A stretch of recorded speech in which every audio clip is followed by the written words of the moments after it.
The Chernobyl disaster was a nuclear accident that occurred on Saturday, 26 April 1986, at the number 4 reactor in the Chernobyl nuclear power plant, near the city of Pripyat in the north of the Ukrainian SSR. It is considered the worst nuclear disaster in history both in terms of cost and casualties, and is one of only 2 nuclear energy accidents rated at 7, the maximum severity, on the International Nuclear Event Scale, the other being the 2011 Fukushima Daiichi nuclear disaster in Japan.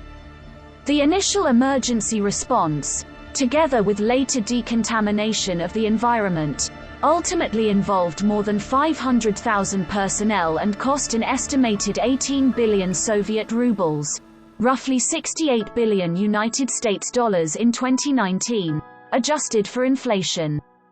The accident started during a safety test on an RBMK-type nuclear reactor. The test was a simulation of an electrical power outage to help create a safety procedure for maintaining reactor cooling water circulation until the backup electrical generators could provide power. 3 such tests had been conducted since 1982, but they had failed to provide a solution. On this 4th attempt, an unexpected 10-hour delay meant that an unprepared operating shift was on duty. During the planned decrease of reactor power in preparation for the electrical test, the power unexpectedly dropped to a near-zero level. The operators were able to only partially restore the specified test power, which put the reactor in an unstable condition. This risk was not made evident in the operating instructions, so the operators proceeded with the electrical test. Upon test completion, the operators triggered a reactor shutdown, but a combination of unstable conditions and reactor design flaws caused an uncontrolled nuclear chain reaction instead. A large amount of energy was suddenly released, and 2 explosions ruptured the reactor core and destroyed the reactor building. One was a highly destructive steam explosion from the vaporizing superheated cooling water. The other explosion could have been another steam explosion or a small nuclear explosion, akin to a nuclear fizzle. This was immediately followed by an open-air reactor core fire that released considerable airborne radioactive contamination for about 9 days that precipitated onto parts of the USSR and Western Europe, especially Belarus, 16 kilometers away, where around 70% landed, before being finally contained on 4 May 1986. The fire gradually released about the same amount of contamination as the initial explosion. As a result of rising ambient radiation levels off-site, a 10-kilometer radius exclusion zone was created 36 hours after the accident. About 49,000 people were evacuated from the area, primarily from Pripyat. The exclusion zone was later increased to 30 km radius when a further 68,000 people were evacuated from the wider area. The reactor explosion killed 2 of the reactor operating staff. A massive emergency operation to put out the fire, stabilize the reactor, and clean up the ejected nuclear core began. In the disaster and immediate response, 134 station staff and firemen were hospitalized with acute radiation syndrome due to absorbing high doses of ionizing radiation. Of these 134 people, 28 died in the days to months afterward, and approximately 14 suspected radiation-induced cancer deaths followed within the next 10 years. Significant cleanup operations were taken in the exclusion zone to deal with local fallout, and the exclusion zone was made permanent. Among the wider population, an excess of 15 childhood thyroid cancer deaths were documented as of 2011. The United Nations Scientific Committee on the Effects of Atomic Radiation has, at multiple times, reviewed all the published research on the incident and found that at present, fewer than 100 documented deaths are likely to be attributable to increased exposure to radiation. Determining the total eventual number of exposure-related deaths is uncertain based on the linear no-threshold model, a contested statistical model, which has also been used in estimates of low-level radon and air pollution exposure. Model predictions with the greatest confidence values of the eventual total death toll in the decades ahead from Chernobyl releases vary, from 4,000 fatalities when solely assessing the three most contaminated former Soviet states, to about 9,000 to 16,000 fatalities when assessing the total continent of Europe. To reduce the spread of radioactive contamination from the wreckage and protect it from weathering, the protective Chernobyl nuclear power plant sarcophagus was built by December 1986. It also provided radiological protection for the crews of the undamaged reactors at the site, which continued operating. Due to the continued deterioration of the sarcophagus, it was further enclosed in 2017 by the Chernobyl New Safe Confinement, a larger enclosure that allows the removal of both the sarcophagus and the reactor debris, while containing the radioactive hazard. Nuclear cleanup is scheduled for completion in 2065. In power generating operation, most of the heat generated in a nuclear reactor by its fuel rods is derived from nuclear fission, but a significant fraction, over 6%, is derived from the radioactive decay of the accumulated fission products, a process known as decay heat. This decay heat continues for some time after the fission chain reaction has been stopped, such as following a reactor shutdown, either emergency or planned, and continued pumped circulation of coolant is essential to prevent core overheating, or in the worst case, core meltdown. The RBMK reactors, like those at Chernobyl, use water as a coolant, circulated by electrically driven pumps. The coolant flow rate is considerable. Reactor number 4 had 1661 individual fuel channels, each requiring a coolant flow of 28,000 liters per hour at full reactor power. To guard against an electrical power failure to the pumps, each of Chernobyl's reactors had 3 backup diesel generators, but they took 60 to 75 seconds to attain full speed and generate the 5.5 megawatt output required to run one main pump. This delay was considered a significant safety risk. It had been theorized that the rotational momentum of a steam turbine could be used to generate the required electrical power to cover this gap. The turbine's speed would run down as energy was taken from it, but analysis indicated that there might be sufficient energy to provide electrical power to run the coolant pumps for 45 seconds. This would not quite bridge the gap between an external power failure and the full availability of the emergency generators, but would alleviate the situation. The turbine run-down energy capability still needed to be confirmed experimentally, and previous tests had ended unsuccessfully. An initial test carried out in 1982 indicated that the excitation voltage of the turbine generator was insufficient. It did not maintain the desired magnetic field after the turbine trip. The electrical system was modified, and the test was repeated in 1984 but again proved unsuccessful. In 1985, the test was conducted a third time but also yielded negative results. The test procedure was to be run again in 1986, and was scheduled to take place during a controlled power down of reactor number 4, which was preparatory to a planned maintenance outage. A test procedure had been written, but the authors were not aware of the unusual RBMK 1000 reactor behavior under the planned operating conditions.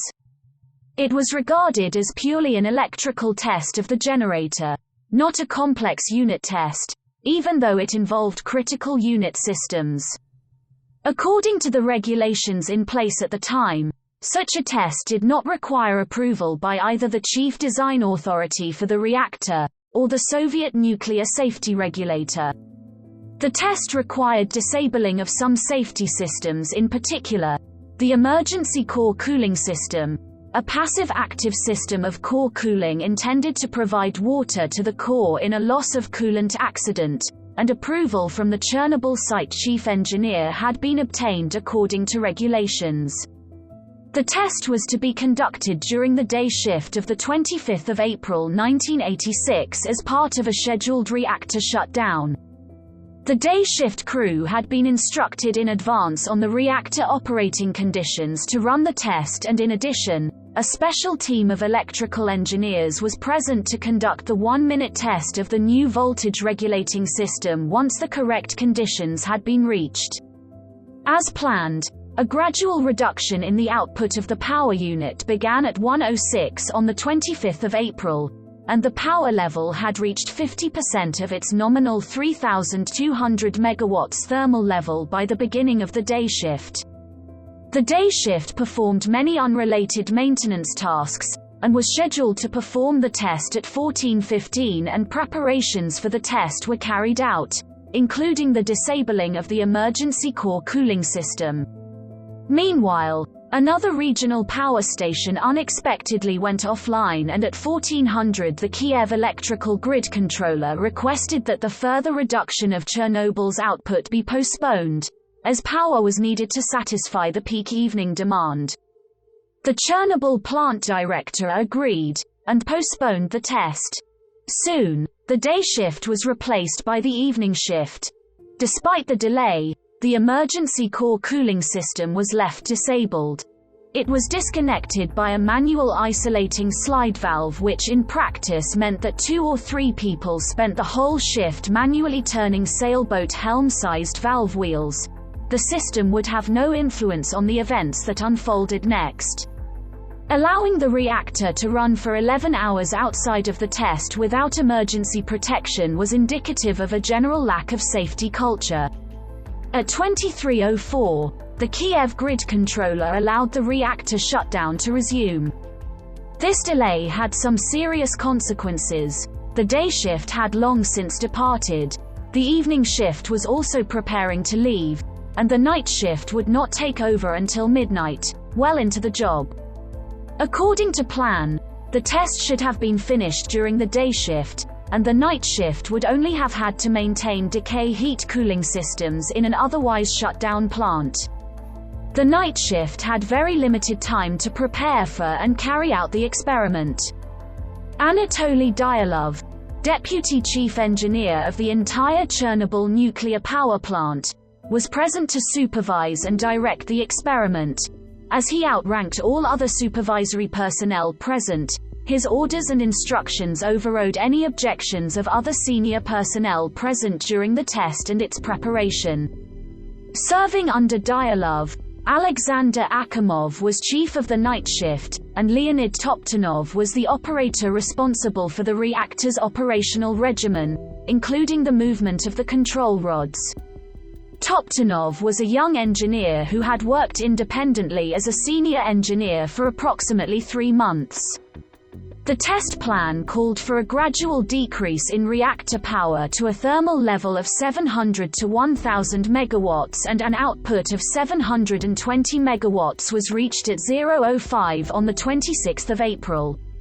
However, due to the reactor's production of a fission byproduct, xenon 135, which is a reaction-inhibiting neutron absorber, power continued to decrease in the absence of further operator action, a process known as reactor poisoning. In steady-state operation, this is avoided because xenon 135 is burned off as quickly as it is created from decaying iodine 135 by the absorption of neutrons from the ongoing chain reaction, becoming highly stable xenon 136.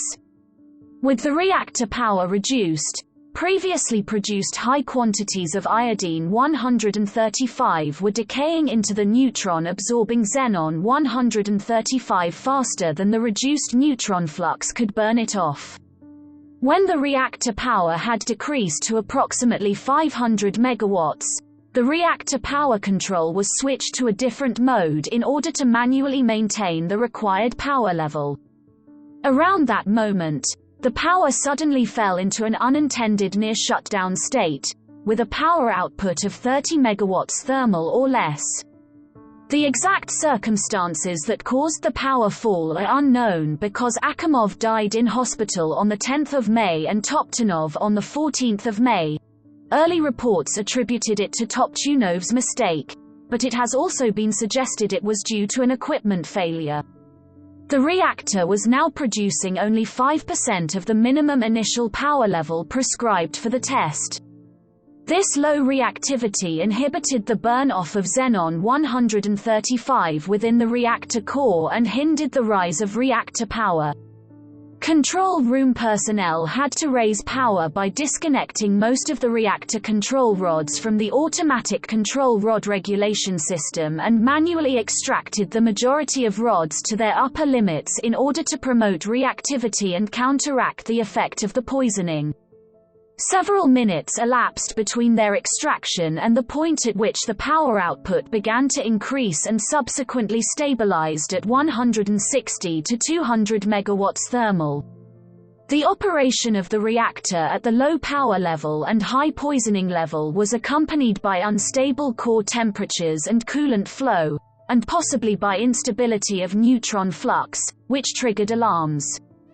The control room received repeated emergency signals regarding the levels in the steam, water separator drums, and large excursions or variations in the flow rate of feed water, as well as from relief valves opened to relieve excess steam into a turbine condenser, and from the neutron power controller. Between 0:35 and 0:45, emergency alarm signals concerning thermal hydraulic parameters were ignored, apparently to preserve the reactor power level. When a power level of 200 megawatts was reattained, preparation for the experiment continued, although the power level was much lower than the prescribed 700 megawatts. As part of the test plan, extra water pumps were activated at 1:05, increasing the water flow. The increased coolant flow rate through the reactor produced an increase in the inlet coolant temperature of the reactor core, the coolant no longer having sufficient time to release its heat in the turbine and cooling towers, which now more closely approach the nucleate boiling temperature of water, reducing the safety margin. The flow exceeded the allowed limit at 119, triggering an alarm of low steam pressure in the steam separators. At the same time, the extra water flow lowered the overall core temperature and reduced the existing steam voids in the core and the steam separators. Since water absorbs neutrons better than steam, the neutron flux decreased and reduced the reactor power. The crew responded by turning off 2 of the circulation pumps to reduce feedwater flow in an effort to increase steam pressure, and by removing more manual control rods to maintain power. The combined effect of these various actions was an extremely unstable reactor configuration. Nearly all of the 211 control rods had been extracted manually, including all but 18 of the fail-safe, manually operated rods of the minimum 28 that were supposed to remain fully inserted to control the reactor even in the event of a loss of coolant.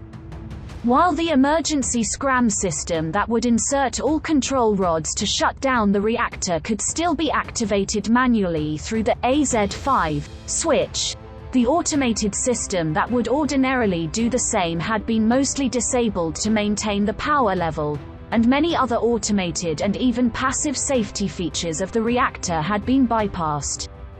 Unlike other light water reactor designs, the RBMK design at that time had a positive void coefficient of reactivity at low power levels. This meant that the formation of steam bubbles voids from boiling cooling water intensified the nuclear chain reaction owing to voids having lower neutron absorption than water. The consequent power increase then produced more voids which further intensified the chain reaction, and so on in a positive feedback. Given this characteristic, reactor number 4 was now at risk of a runaway increase in its core power with nothing to restrain it. The reduction of reactor coolant pumping and the reduction of neutron-absorbing control rods now left little safety margin. The reactor was now very sensitive to the regenerative effect of steam voids on reactor power. At 1 hour 23 minutes and 4 seconds, the test began. 4 of the 8 main circulating pumps MCP were active, versus 6 under regular operation. The steam to the turbines was shut off, beginning a rundown of the turbine generator. The diesel generators started and sequentially picked up loads. The generators were to have completely picked up the MCP's power needs by 1 hour 23 minutes and 43 seconds. In the interim, the power for the MCPs was to be supplied by the turbine generator as it coasted down. As the momentum of the turbine generator decreased, so did the power it produced for the pumps. The water flow rate decreased, leading to increased formation of steam voids in the coolant flowing up through the fuel pressure tubes. At 1 hour 23 minutes and 40 seconds, as recorded by the Scala centralized control system, a scram emergency shutdown of the reactor was initiated as the experiment was wrapping up. The scram was started when the AZ5 button, also known as the EPS5 button of the reactor emergency protection system, was pressed. This engaged the drive mechanism on all control rods to fully insert them, including the manual control rods that had been withdrawn earlier. The mechanism would be used even to routinely shut down the reactor after the experiment for the planned maintenance, and the scram likely preceded the sharp increase in power. However, the precise reason why the button was pressed when it was is not certain, as only the deceased Akimov and Toptonov partook in that decision, though the atmosphere in the control room was calm at that moment. Meanwhile, the RBMK designers claim that the button had to have been pressed only after the reactor already began to self-destruct. When the AZ5 button was pressed, the insertion of control rods into the reactor core began. The control rod insertion mechanism moved the rods at 0.4 meters per second, 1.3 feet per second, so that the rods took 18 to 20 seconds to travel the full height of the core, about 7 meters 23 feet. A bigger problem was the design of the RBMK control rods, each of which had a graphite neutron moderator section attached to its end to boost reactor output by displacing water when the control rod section had been fully withdrawn from the reactor, i.e. when a control rod was at maximum extraction.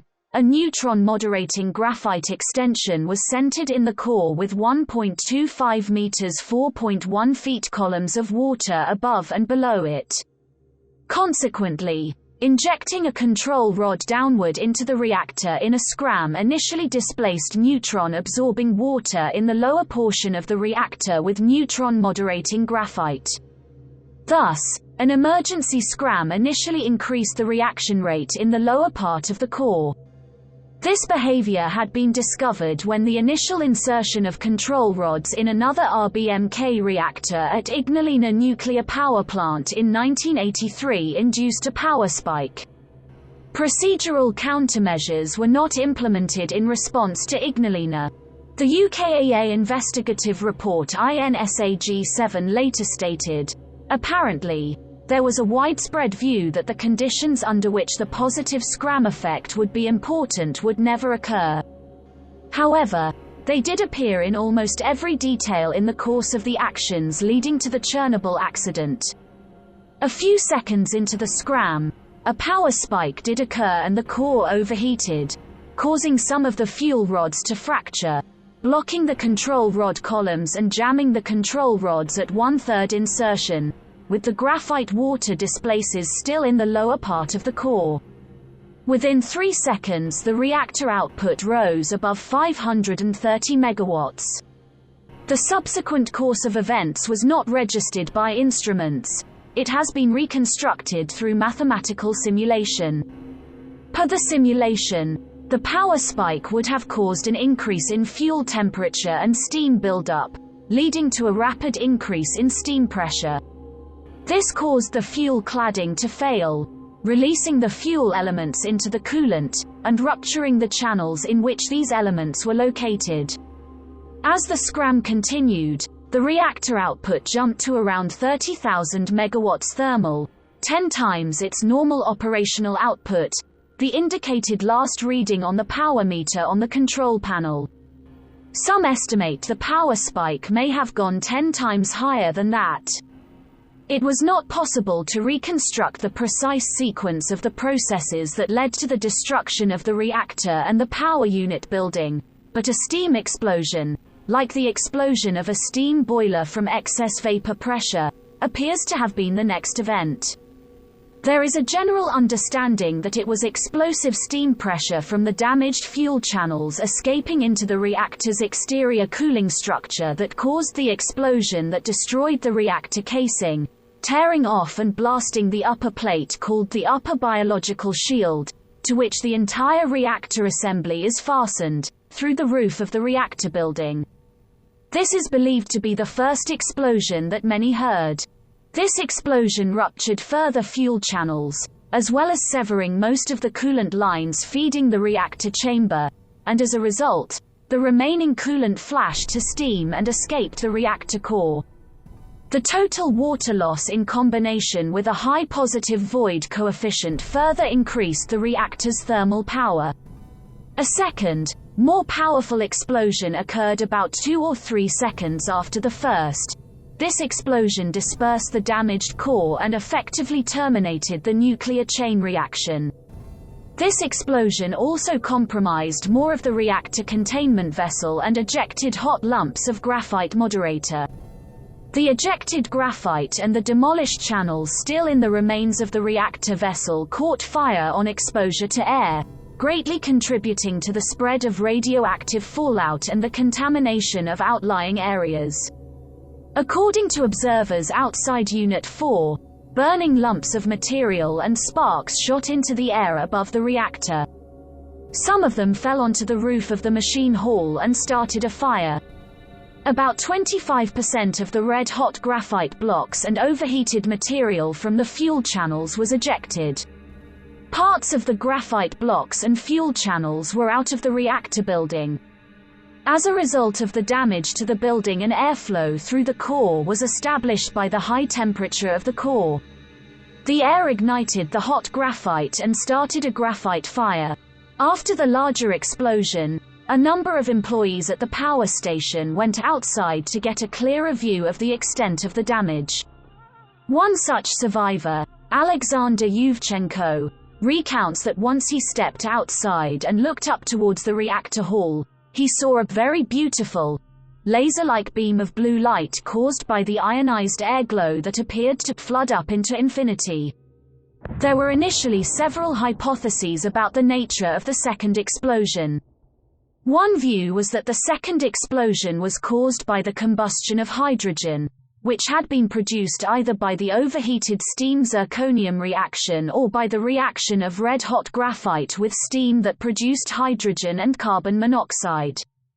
Another hypothesis, by Konstantin Checharov, published in 1998, was that the second explosion was a thermal explosion of the reactor as a result of the uncontrollable escape of fast neutrons caused by the complete water loss in the reactor core. A third hypothesis was that the second explosion was another steam explosion. According to this version, the first explosion was a more minor steam explosion in the circulating loop, causing a loss of coolant flow and pressure that in turn caused the water still in the core to flash to steam. This second explosion then caused the majority of the damage to the reactor and containment building. Contrary to safety regulations, bitumen, a combustible material, had been used in the construction of the roof of the reactor building and the turbine hall. Ejected material ignited at least 5 fires on the roof of the adjacent reactor number 3, which was still operating. It was imperative to put those fires out and protect the cooling systems of reactor number 3. Inside reactor number 3, the chief of the night shift, Yuri Bagdasarov, wanted to shut down the reactor immediately, but chief engineer Nikolai Fomin would not allow this. The operators were given respirators and potassium iodide tablets and told to continue working. At 5 o'clock, Bagdasarov made his own decision to shut down the reactor. Shortly after the accident, at 1:45, firefighters arrived to try to extinguish the fires. First on the scene was a Chernobyl power station firefighter brigade under the command of Lieutenant Volodymyr Pravik, who died on the 9th of May 1986 of acute radiation sickness. They were not told how dangerously radioactive the smoke and the debris were, and may not even have known that the accident was anything more than a regular electrical fire. We didn't know it was the reactor. No one had told us. Grigory Kamel, the driver of one of the fire engines, later described what happened. We arrived there at 10 or 15 minutes to 2 in the morning. We saw graphite scattered about. Misha asked, "Is that graphite?" I kicked it away, but one of the fighters on the other truck picked it up. "It's hot," he said. The pieces of graphite were of different sizes, some big, some small, enough to pick 'em up. We didn't know much about radiation. Even those who worked there had no idea. There was no water left in the trucks. Misha filled a cistern and we aimed the water at the top. Then those boys who died went up to the roof, Vashchik, Kolya and others, and Volodya Pravik. They went up the ladder. And I never saw them again. Anatoly Zakharov, a fireman stationed in Chernobyl since 1980, offered a different description in 2008. I remember joking to the others, "There must be an incredible amount of radiation here. We'll be lucky if we're all still alive in the morning." He also stated, "Of course we knew. If we'd followed regulations, we would never have gone near the reactor. But it was a moral obligation, our duty. We were like kamikaze. The immediate priority was to extinguish fires on the roof of the station and the area around the building containing reactor number 4 to protect number 3 and keep its core cooling systems intact." The fires were extinguished by 5 o'clock, but many firefighters received high doses of radiation. The fire inside reactor number 4 continued to burn until the 10th of May 1986. It is possible that well over half of the graphite burned out.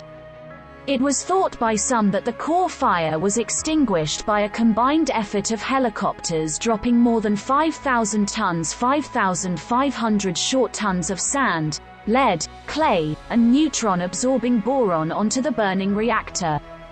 It is now known that virtually none of the neutron absorbers reached the core. Historians estimate that about 600 Soviet pilots risked dangerous levels of radiation to fly the thousands of flights needed to cover reactor number 4 in this attempt to seal off radiation. From eyewitness accounts of the firefighters involved before they died as reported on the CBC television series Witness, one described his experience of the radiation as tasting like metal, and feeling a sensation similar to that of pins and needles all over his face.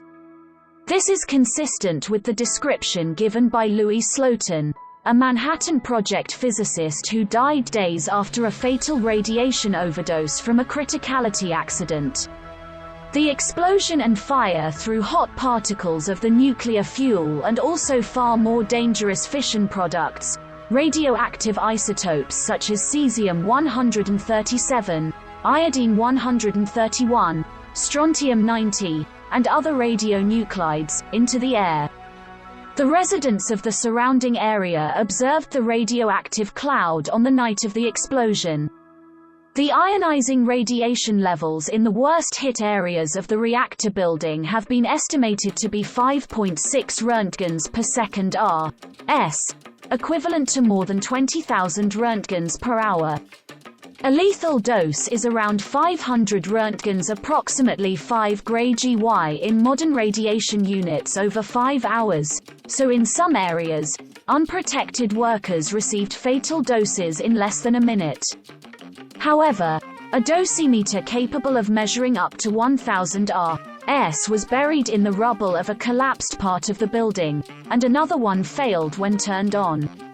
All remaining dosimeters had limits of 0.001 R.S. and therefore read off scale.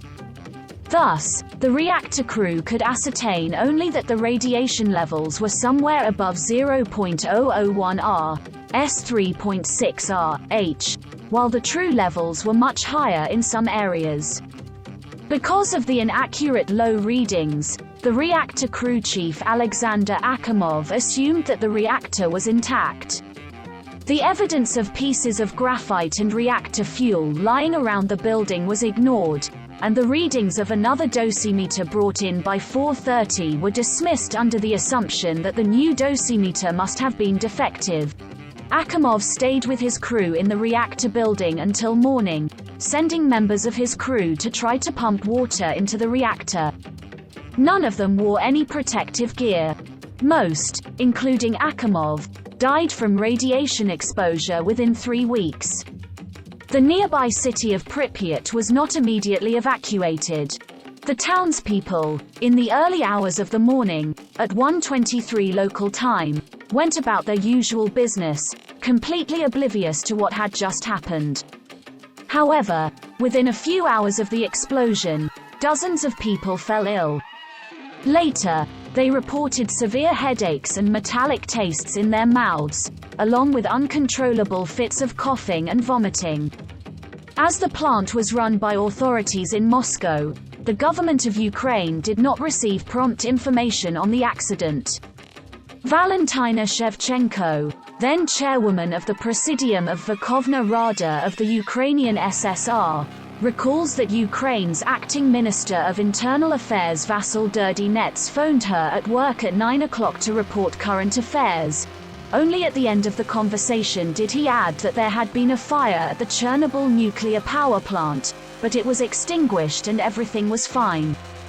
When Shevchenko asked, "How are the people?" he replied that there was nothing to be concerned about. Some are celebrating a wedding, others are gardening, and others are fishing in the Pripyat River. Shevchenko then spoke over the phone to Volodymyr Shebitsky, General Secretary of the Communist Party of Ukraine and de facto head of state, who said he anticipated a delegation of the State Commission headed by Boris Sherbina, the deputy chairman of the Council of Ministers of the USSR. A commission was established later in the day to investigate the accident. It was headed by Valery Legasov, first deputy director of the Kurchatov Institute of Atomic Energy, and included leading nuclear specialist Evgeny Velikov, hydrometeorologist Yuri Israel, radiologist Leonid Ilyin, and others. They flew to Boryspil International Airport and arrived at the power plant in the evening of the 26th of April. By that time 2 people had already died and 52 were hospitalized.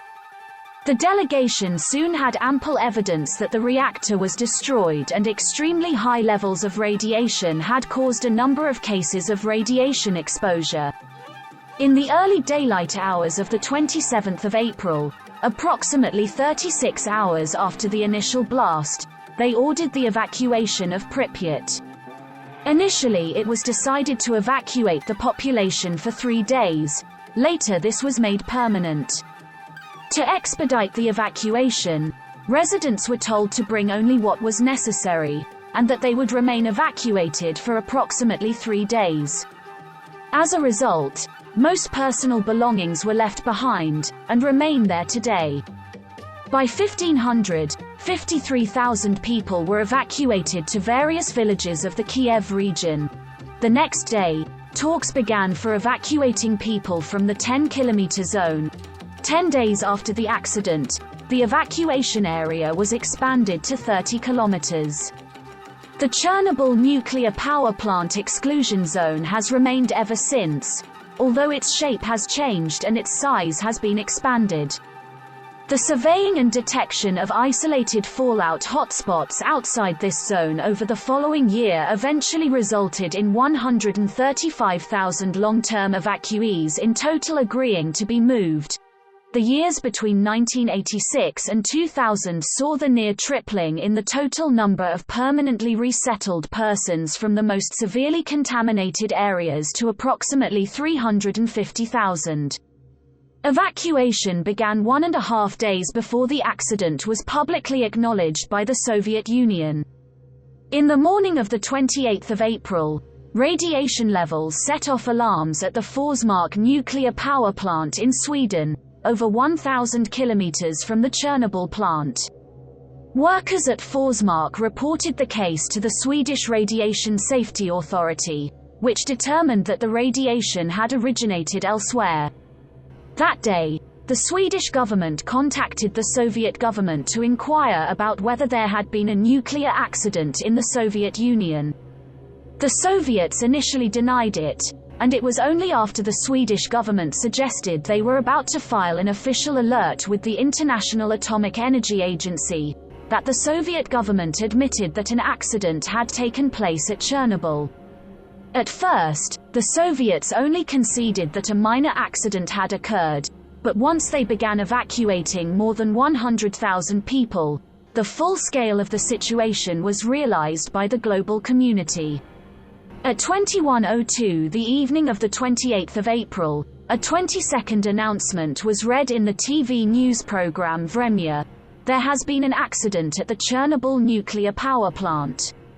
One of the nuclear reactors was damaged. The effects of the accident are being remedied. Assistance has been provided for any affected people. An investigative commission has been set up. This was the entire announcement, and the first time the Soviet Union officially announced a nuclear accident. The telegraph agency of the Soviet Union TASS then discussed the 3 Mile Island accident and other American nuclear accidents, which Serge Schmerman of the New York Times wrote was an example of the common Soviet tactic of whataboutism. The mention of a commission, however, indicated to observers the seriousness of the incident, and subsequent state radio broadcasts were replaced with classical music, which was a common method of preparing the public for an announcement of a tragedy. Around the same time, ABC News released its report about the disaster. Shevchenko was the first of the Ukrainian state top officials to arrive at the disaster site early on the 28th of April. There she spoke with members of medical staff and people, who were calm and hopeful that they could soon return to their homes. Shevchenko returned home near midnight, stopping at a radiological checkpoint in Vilcha, one of the first that were set up soon after the accident. There was a notification from Moscow that there was no reason to postpone the 1st of May International Workers' Day celebrations in Kiev, including the annual parade, but on the 30th of April a meeting of the Political Bureau of the Central Committee of the CPSU took place to discuss the plan for the upcoming celebration. Scientists were reporting that the radiological background level in Kiev was normal. At the meeting, which was finished at 1800, it was decided to shorten celebrations from the regular 3.5 to 4 hours to under 2 hours. Several buildings in Pripyat were officially kept open after the disaster to be used by workers still involved with the plant. These included the Jupiter factory, which closed in 1996, and the Azure swimming pool, used by the Chernobyl liquidators for recreation during the clean-up, which closed in 1998. 2 floors of bubbler pools beneath the reactor served as a large water reservoir for the emergency cooling pumps and as a pressure suppression system capable of condensing steam in case of a small broken steam pipe. The 3rd floor above them, below the reactor, served as a steam tunnel. The steam released by a broken pipe was supposed to enter the steam tunnel and be led into the pools to bubble through a layer of water. After the disaster, the pools and the basement were flooded because of ruptured cooling water pipes and accumulated firefighting water, thus constituting a serious steam explosion risk. The smoldering graphite, fuel and other material above, at more than 2,190 degrees Fahrenheit, started to burn through the reactor floor and mixed with molten concrete from the reactor lining, creating corium, a radioactive semi-liquid material comparable to lava. If this mixture had melted through the floor into the pool of water, it was feared it could have created a serious steam explosion that would have ejected more radioactive material from the reactor. It became necessary to drain the pool. The bubbler pool could be drained by opening its sluice gates. The valves controlling it, however, were located in a flooded corridor. Volunteers in wetsuits and respirators for protection against radioactive aerosols, and equipped with dosimeters, entered the knee-deep radioactive water and managed to open the valves. These were the engineers Alexei Ananenko and Valery Bezpalov who knew where the valves were, accompanied by the shift supervisor Boris Baranov. Upon succeeding, all risk of a further steam explosion was eliminated. All three men were awarded the Order for Courage by Ukrainian President Petro Poroshenko in May 2018. Research by Andrew Leatherbarrow, author of Chernobyl 1 hour 23 minutes and 40 seconds, determined that the frequently recounted story that suggests that all three men died just days after the incident is false. Alexei Ananenko continues to work in the nuclear energy industry, and rebuffs the growth of the Chernobyl media sensationalism surrounding him. While Valery Bezpalov was found to still be alive by Leatherbarrow, Baranov had died of heart failure in 2005 at age 65. Once the bubbler pool gates were opened by the Ananenko team, fire brigade pumps were then used to drain the basement. The operation was not completed until the 8th of May, after 20,000 tons 20,000 long tons, 22,000 short tons of water were pumped out. With the bubbler pool gone, a meltdown was less likely to produce a powerful steam explosion. To do so, the molten core would now have to reach the water table below the reactor. To reduce the likelihood of this, it was decided to freeze the earth beneath the reactor, which would also stabilize the foundations. Using oil well drilling equipment, the injection of liquid nitrogen began on the 4th of May. It was estimated that 25 tons of liquid nitrogen per day would be required to keep the soil frozen at -148 degrees Fahrenheit. This idea was soon scrapped as an alternative. Coal miners were deployed to excavate a tunnel below the reactor to make room for a cooling system.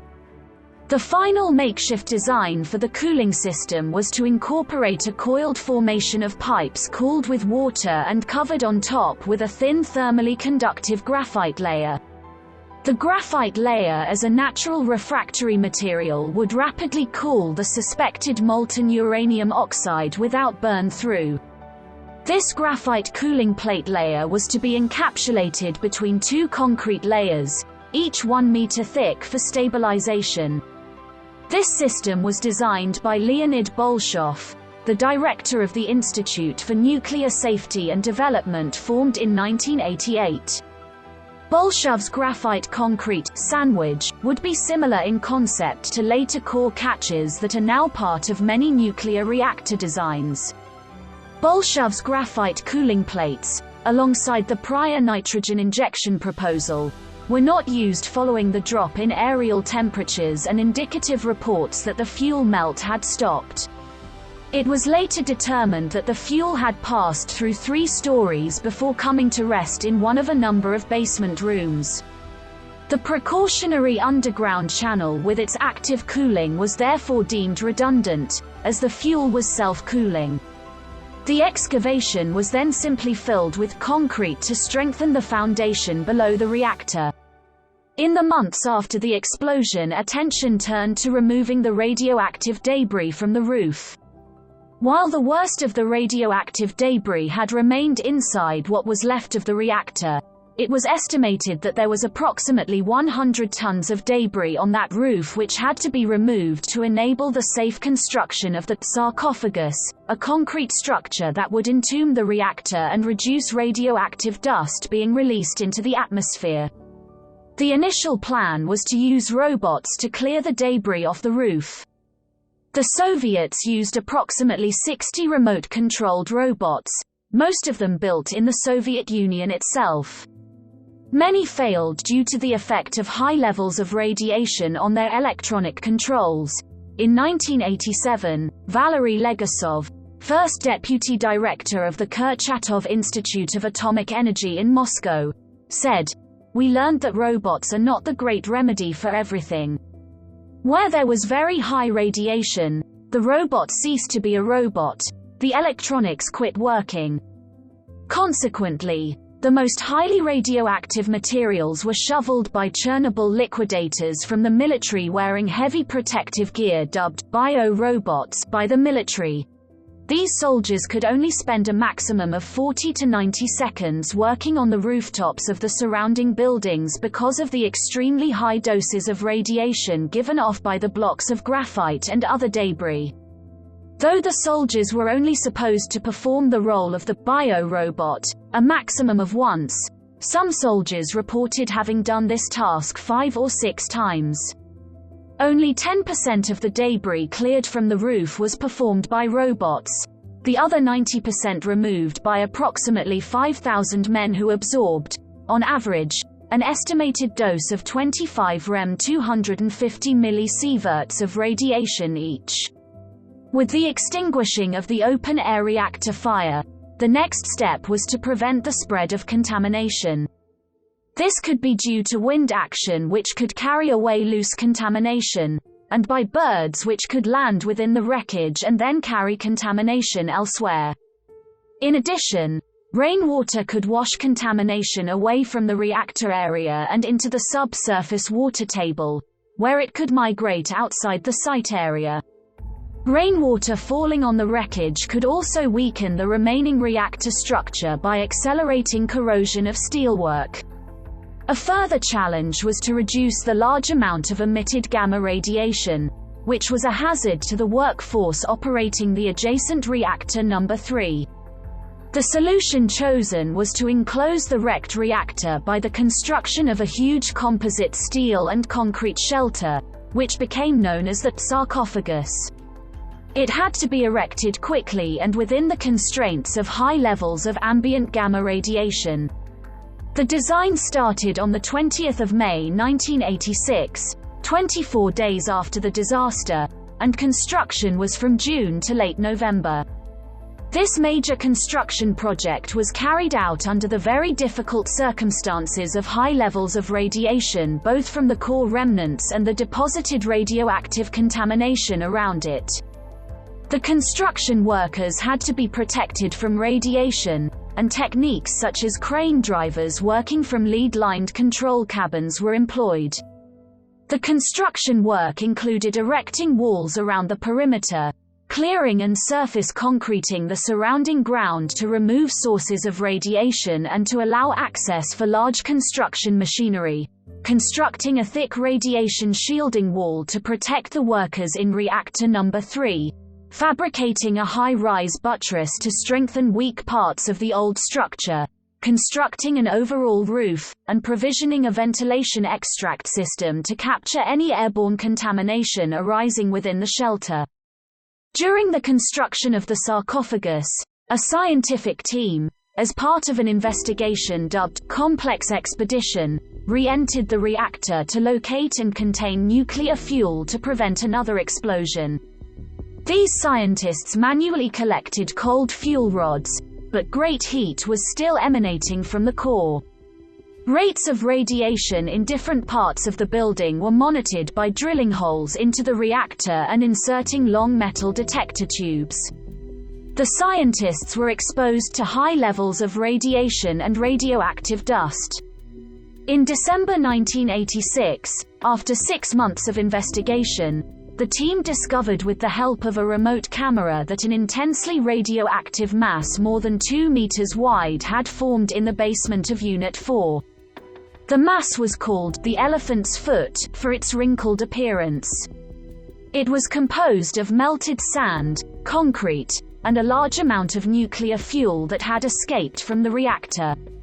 The concrete beneath the reactor was steaming hot, and was breached by now solidified lava and spectacular unknown crystalline forms termed Chernobylite.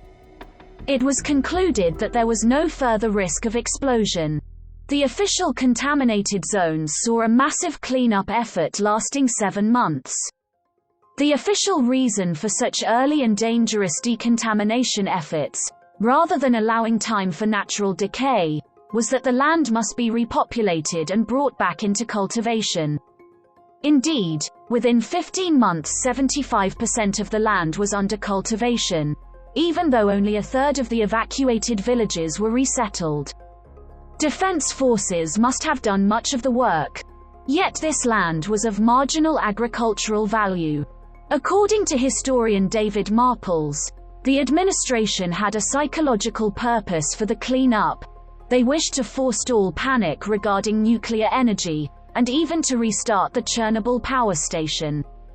Although a number of radioactive emergency vehicles were buried in trenches, many of the vehicles used by the liquidators, including the helicopters, still remained, as of 2018, parked in a field in the Chernobyl area.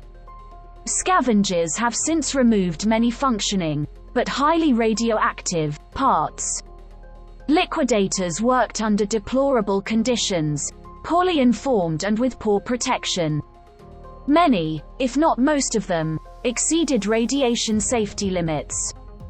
The urban decontamination liquidators first washed buildings and roads with border, a sticky polymerizing fluid decon gel, designed to entrain radioactive dust and, when dry, could then be peeled off and compacted into configurations, akin to carpet rolls, in preparation for burial.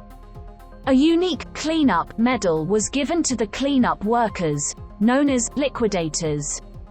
To investigate the causes of the accident, the IAEA used the International Nuclear Safety Advisory Group, which had been created by the IAEA in 1985. It produced two significant reports on Chernobyl, INSAG-1 in 1986, and a revised report, INSAG-7 in 1992. In summary, according to INSAG-1, the main cause of the accident was the operator's actions, but according to INSAG-7, the main cause was the reactor's design. Both IAEA reports identified an inadequate safety culture. INSAG-1 coined the term at all managerial and operational levels as a major underlying factor of different aspects of the accident. This was stated to be inherent not only in operations but also during design, engineering, construction, manufacture and regulation. Views of the main causes were heavily lobbied by different groups, including the reactor's designers, power plant personnel, and the Soviet and Ukrainian governments. This was due to the uncertainty about the actual sequence of events and plant parameters. After INSAG-1, more information became available, and more powerful computing has allowed better forensic simulations.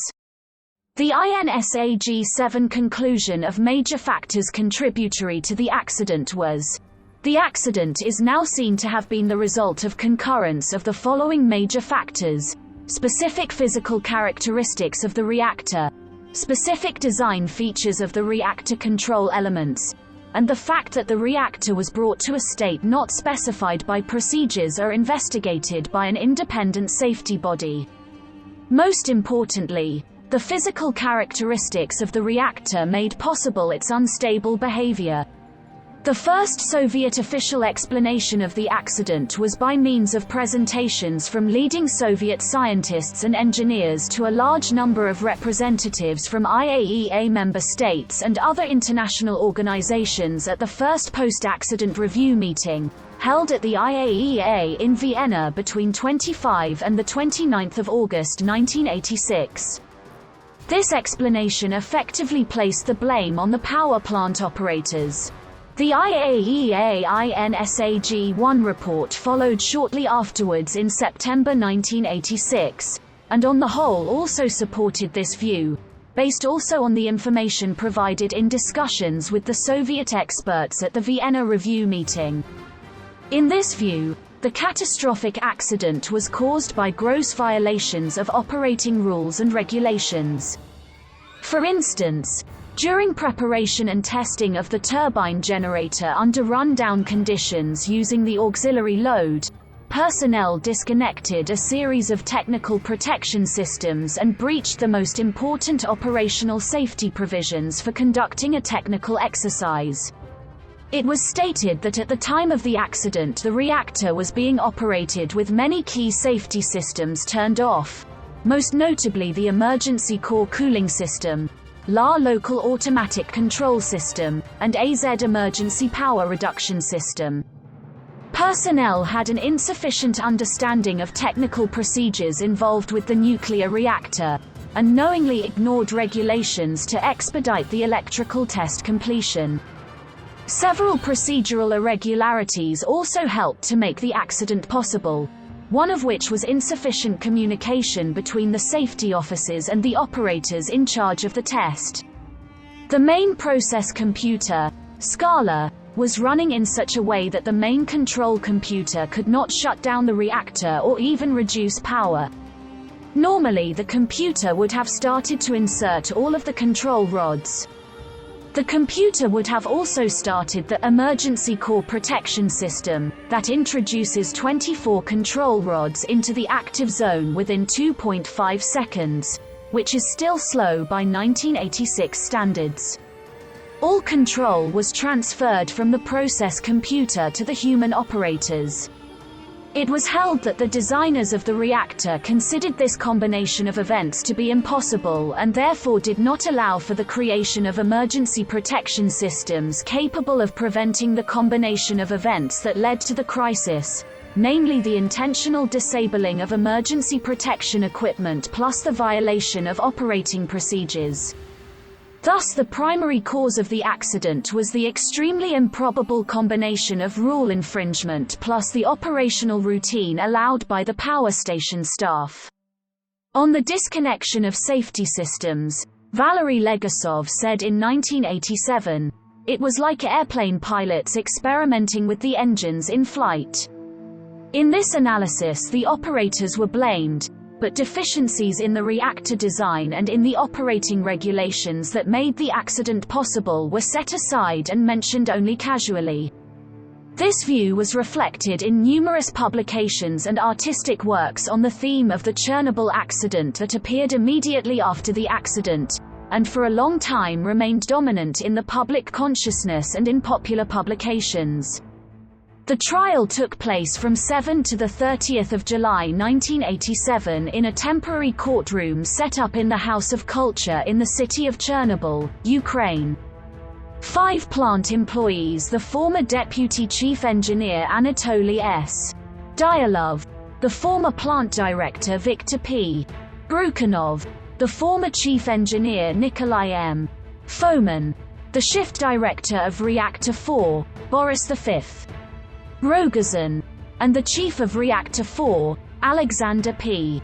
Kovalenko, and Gosatom Energonadza USSR State Committee on Supervision of Safe Conduct of Work in Atomic Energy Inspector Yuri A.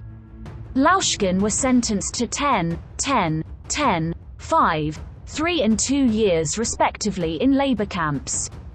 The families of Alexander Akimov, Leonid Toptanov and Valery Perevoschenko had received official letters, but prosecution against the employees had been terminated at their deaths. Anatoly Dyalov was found guilty of criminal mismanagement of potentially explosive enterprises, and sentenced to 10 years imprisonment, of which he would serve 3 for the role that his oversight of the experiment played in the ensuing accident. In 1991, a commission of the USSR State Committee for the Supervision of Safety in Industry and Nuclear Power reassessed the causes and circumstances of the Chernobyl accident and came to new insights and conclusions. Based on that, INSAG published an additional report, INSAG 7, which reviewed that part of the INSAG 1 report in which primary attention is given to the reasons for the accident, and this included the text of the 1991 USSR State Commission report translated into English by the IAEA as Annex 1. By the time of this report, Ukraine had declassified a number of KGB documents from the period between 1971 and 1988 related to the Chernobyl plant. It mentioned, for example, previous reports of structural damage caused by negligence during construction of the plant, such as splitting of concrete layers that were never acted upon. They documented more than 29 emergency situations in the plant during this period, 8 of which were caused by negligence or poor competence on the part of personnel. In the INSAG-7 report, most of the earlier accusations against staff for breach of regulations were acknowledged to be either erroneous, being based on incorrect information obtained in August 1986, or less relevant. The INSAG-7 report also reflected the view of the 1991 USSR State Commission account, which held that the operator's actions in turning off the emergency core cooling system, interfering with the settings on the protection equipment, and blocking the level and pressure in the separator drum did not contribute to the original cause of the accident and its magnitude, although they may have been a breach of regulations. In fact, turning off the emergency system designed to prevent the 2 turbine generators from stopping was not a violation of regulations. Soviet authorities had identified a multitude of operator actions as regulation violations in the original 1986 report, while no such regulations were in fact in place. The primary design cause of the accident, as determined by INSAG-7, was a major deficiency in safety features, in particular the positive scram effect due to the control rod's graphite tips that actually initially increased reactivity when control rods entered the core to reduce reactivity. There was also an overly positive void coefficient of the reactor, whereby steam-generated voids in the fuel cooling channels would increase reactivity because neutron absorption was reduced, resulting in more steam generation, and thereby more voids, a regenerative process. To avoid such conditions, it was necessary for the operators to track the value of the reactor operational reactivity margin (ORM), but this value was not readily available to the operators and they were not aware of the safety significance of ORM on void and power coefficients. However, regulations did forbid operating the reactor with a small margin of reactivity. Yet, post-accident studies have shown that the way in which the real role of the ORM is reflected in the operating procedures and design documentation for the RBMK 1000 is extremely contradictory, and furthermore, ORM was not treated as an operational safety limit, violation of which could lead to an accident. Even in this revised analysis, the human factor remained identified as a major factor in causing the accident, particularly the operating crew's deviation from the test program. Most reprehensible, unapproved changes in the test procedure were deliberately made on the spot, although the plant was known to be in a very different condition from that intended for the test. This included operating the reactor at a lower power level than the prescribed 700 megawatts before starting the electrical test. The 1986 assertions of Soviet experts notwithstanding, regulations did not prohibit operating the reactor at this low power level. INSAG-7 also said, the poor quality of operating procedures and instructions, and their conflicting character, put a heavy burden on the operating crew, including the chief engineer. The accident can be said to have flowed from a deficient safety culture, not only at the Chernobyl plant, but throughout the Soviet design, operating and regulatory organizations for nuclear power that existed at that time. In summary, the major factors were, the reactor had a dangerously large positive void coefficient of reactivity. The void coefficient is a measurement of how a reactor responds to increased steam formation in the water coolant. Most other reactor designs have a negative coefficient, i.e. the nuclear reaction rate slows when steam bubbles form in the coolant. Since as the steam voids increase, fewer neutrons are slowed down. Faster neutrons are less likely to split uranium atoms, so the reactor produces less power negative feedback effect. Chernobyl's RBMK reactor, however, used solid graphite as a neutron moderator to slow down the neutrons, and the cooling water acted as a neutron absorber. Thus neutrons are moderated by the graphite even if steam bubbles form in the water. Furthermore, Because steam absorbs neutrons much less readily than water, increasing the voids means that more moderated neutrons are able to split uranium atoms, increasing the reactor's power output. This was a positive feedback regenerative process which makes the RBMK design very unstable at low power levels, and prone to sudden energy surges to a dangerous level. Not only was this behavior counterintuitive, this property of the reactor under certain extreme conditions was unknown to the crew. There was a significant flaw in the design of the control rods that were inserted into the reactor to slow down the reaction rate by neutron absorption. In the RBMK design, the bottom tip of each control rod was made of graphite and was 1.3 meters (4.3 feet) shorter than necessary. Only the upper part of the rod was made of boron carbide, which absorbs neutrons and thereby slows the reaction. With this design, when a rod was inserted from the fully retracted position, the graphite tip displaced neutron-absorbing water, initially causing fewer neutrons to be absorbed and increasing reactivity. For the first few seconds of rod deployment, reactor core power was therefore increased, rather than reduced.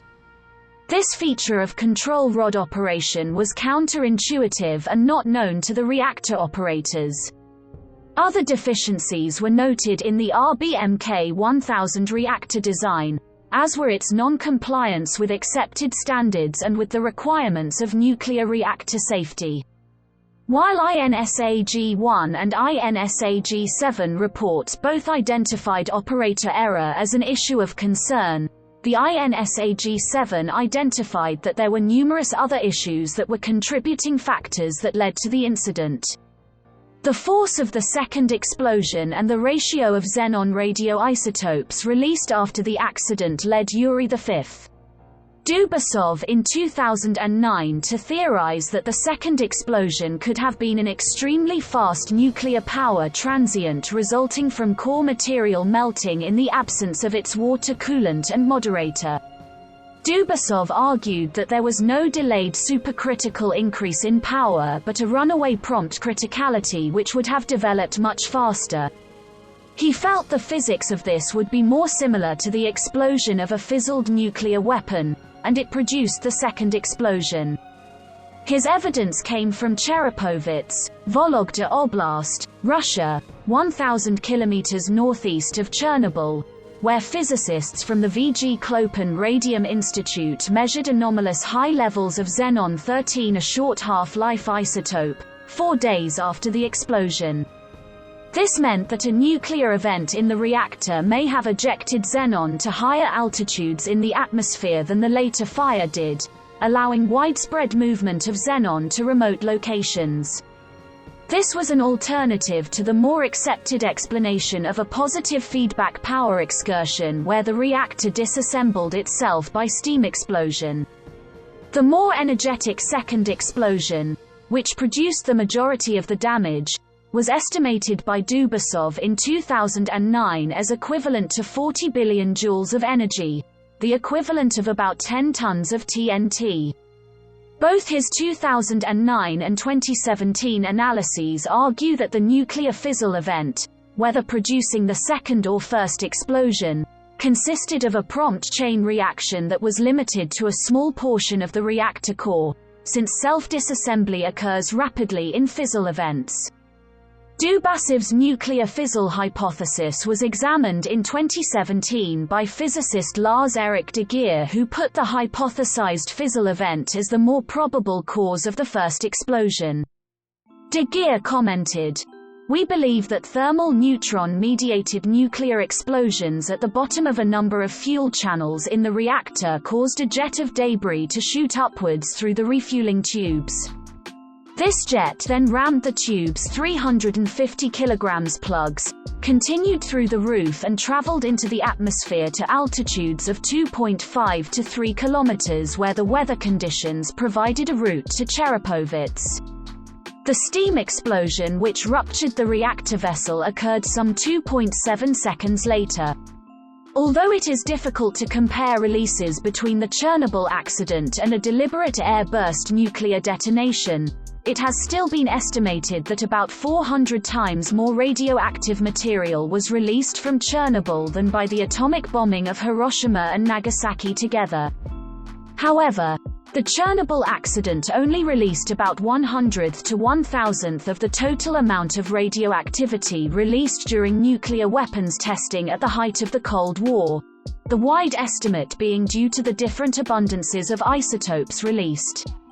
At Chernobyl, approximately 100,000 square kilometers of land was significantly contaminated with fallout, with the worst-hit regions being in Belarus, Ukraine and Russia. Lower levels of contamination were detected over all of Europe except for the Iberian Peninsula. The initial evidence that a major release of radioactive material was affecting other countries came not from Soviet sources, but from Sweden. On the morning of the 28th of April, workers at the Forsmark nuclear power plant approximately 1,100 kilometers from the Chernobyl site were found to have radioactive particles on their clothes. It was Sweden's search for the source of radioactivity, after they had determined there was no leak at the Swedish plant, that at noon on the 28th of April, led to the first hint of a serious nuclear problem in the Western Soviet Union. Hence the evacuation of Pripyat on the 27th of April, 36 hours after the initial explosions, was silently completed before the disaster became known outside the Soviet Union. The rise in radiation levels had at that time already been measured in Finland, but a civil service strike delayed the response and publication. Contamination from the Chernobyl accident was scattered irregularly depending on weather conditions, much of it deposited on mountainous regions such as the Alps, the Welsh Mountains and the Scottish Highlands, where adiabatic cooling caused radioactive rainfall.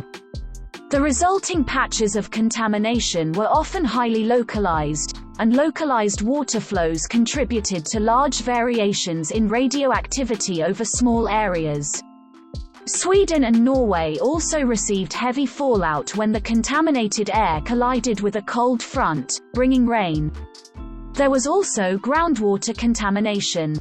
Rain was deliberately seeded over 10,000 square kilometers of the Belarusian SSR by the Soviet Air Force to remove radioactive particles from clouds heading toward highly populated areas. Heavy, black-colored rain fell on the city of Gomel. Reports from Soviet and Western scientists indicate that Belarus received about 60% of the contamination that fell on the former Soviet Union. However, the 2006 Torch report stated that half of the volatile particles had landed outside Ukraine, Belarus, and Russia. A large area in Russia south of Bryansk was also contaminated, as were parts of northwestern Ukraine. Studies in surrounding countries indicate that more than 1 million people could have been affected by radiation. Recently published data from a long-term monitoring program, the Korma report, too shows a decrease in internal radiation exposure of the inhabitants of a region in Belarus close to Gomel.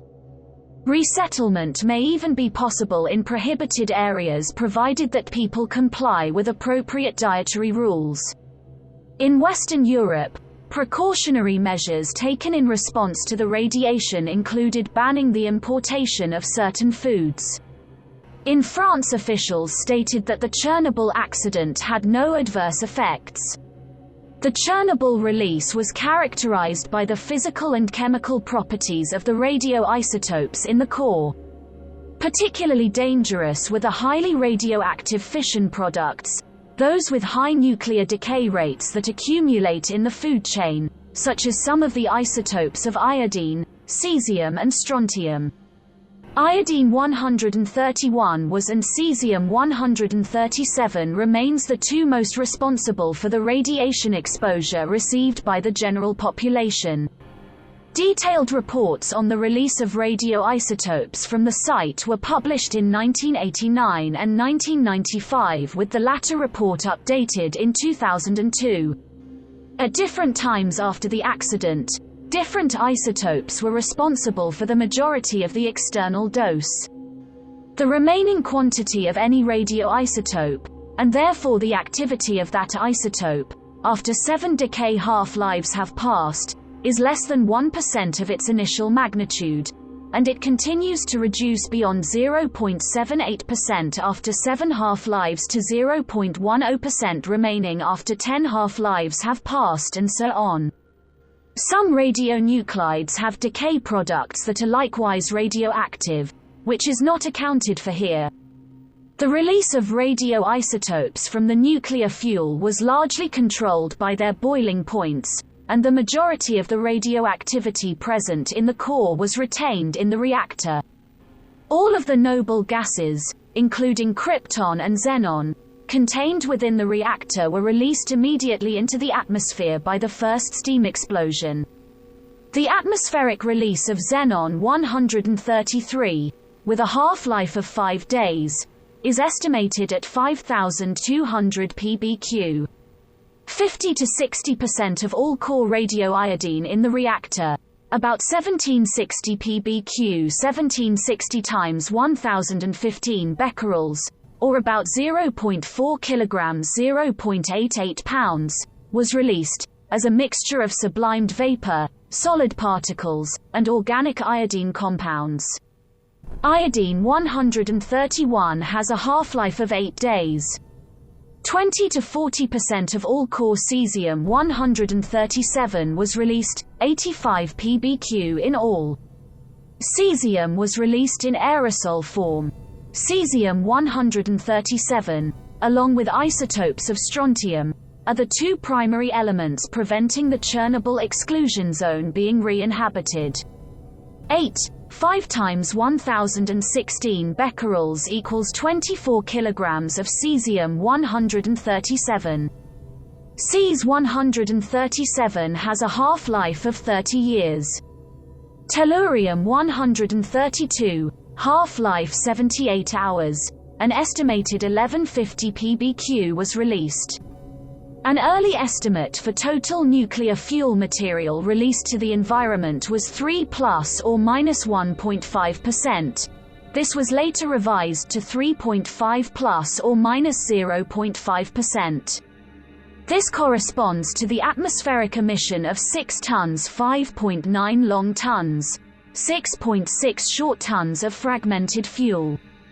2 sizes of particles were released. Small particles of 0.3 to 1.5 micrometers, each an individually unrecognizable small dust or smog-sized particulate matter, and larger settling dust-sized particles that therefore were quicker to fall out of the air, of 10 micrometers in diameter. These larger particles contained about 80% to 90% of the released high boiling point or non-volatile radioisotopes, zirconium-95, niobium-95, lanthanum-140, cerium-144 and the transuranic elements, including neptunium, plutonium and the minor actinides, embedded in a uranium oxide matrix. The dose that was calculated is the relative external gamma dose rate for a person standing in the open. The exact dose to a person in the real world who would spend most of their time sleeping indoors in a shelter and then venturing out to consume an internal dose from the inhalation or ingestion of a radioisotope, requires a personnel-specific radiation dose reconstruction analysis and whole body count exams, of which 16,000 were conducted in Ukraine by Soviet medical personnel in 1987. The Chernobyl nuclear power plant is located next to the Pripyat River, which feeds into the Dnieper reservoir system, one of the largest surface water systems in Europe, which at the time supplied water to Kiev's 2.4 million residents, and was still in spring flood when the accident occurred.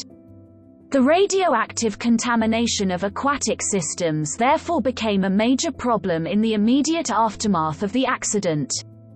In the most affected areas of Ukraine, levels of radioactivity, particularly from radionuclides I, Cs and Senior in drinking water, caused concern during the weeks and months after the accident. Guidelines for levels of radioiodine in drinking water were temporarily raised to 3,700 becquerels per liter, allowing most water to be reported as safe. Officially, it was stated that all contaminants had settled to the bottom, in an insoluble phase, and would not dissolve for 800 to 1,000 years.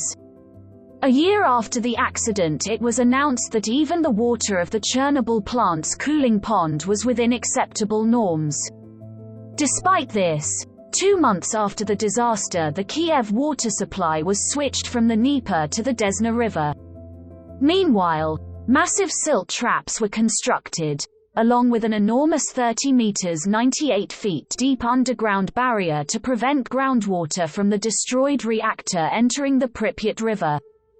Groundwater was not badly affected by the Chernobyl accident, since radionuclides with short half-lives decayed away long before they could affect groundwater supplies, and longer-lived radionuclides such as radiocesium and radiostrontium were adsorbed to surface soils before they could transfer to groundwater. However, significant transfers of radionuclides to groundwater have occurred from waste disposal sites in the 30 km exclusion zone around Chernobyl. Although there is a potential for transfer of radionuclides from these disposal sites off-site, i.e. out of the 30 km exclusion zone, the IAEA Chernobyl report argues that this is not significant in comparison to current levels of washout of surface-deposited radioactivity. Bioaccumulation of radioactivity in fish resulted in concentrations both in Western Europe and in the former Soviet Union that in many cases were significantly above guideline maximum levels for consumption. Guideline maximum levels for radiocesium in fish vary from country to country but are approximately 1,000 becquerels per kilogram in the European Union. In the Kiev reservoir in Ukraine, concentrations in fish were in the range of 3,000 becquerels per kilogram during the first few years after the accident. In small, closed lakes in Belarus and the Bryansk region of Russia, concentrations in a number of fish species varied from 100 to 60,000 becquerels per kilogram during the period 1990 to 92. The contamination of fish caused short-term concern in parts of the UK and Germany, and in the long-term years rather than months in the affected areas of Ukraine, Belarus, and Russia, as well as in parts of Scandinavia. Chernobyl's radiocesium deposits were used to calibrate sedimentation samples from Lake Katina, Arabic, in Syria. The 55Cs provides a sharp, maximal, data point in radioactivity of the core sample at the 1986 depth, and acts as a date check on the depth of the 82 petabits in the core sample. After the disaster, 4 square kilometers (1.5 square miles) of pine forest directly downwind of the reactor turned reddish-brown and died, earning the name of the Red Forest. Some animals in the worst-hit areas also died or stopped reproducing. Most domestic animals were removed from the exclusion zone, but horses left on an island in the Pripyat River 6 kilometers (4 miles) from the power plant died when their thyroid glands were destroyed by radiation doses of 150 to 200 sieverts. Some cattle on the same island died, and those that survived were stunted because of thyroid damage. The next generation appeared to be normal. On farms in Narodishi Rayon of Ukraine, it is claimed that from 1986 to 1990 nearly 350 animals were born with gross deformities such as missing or extra limbs, missing eyes, heads or ribs, or deformed skulls. In comparison, only 3 abnormal births had been registered in the 5 years prior.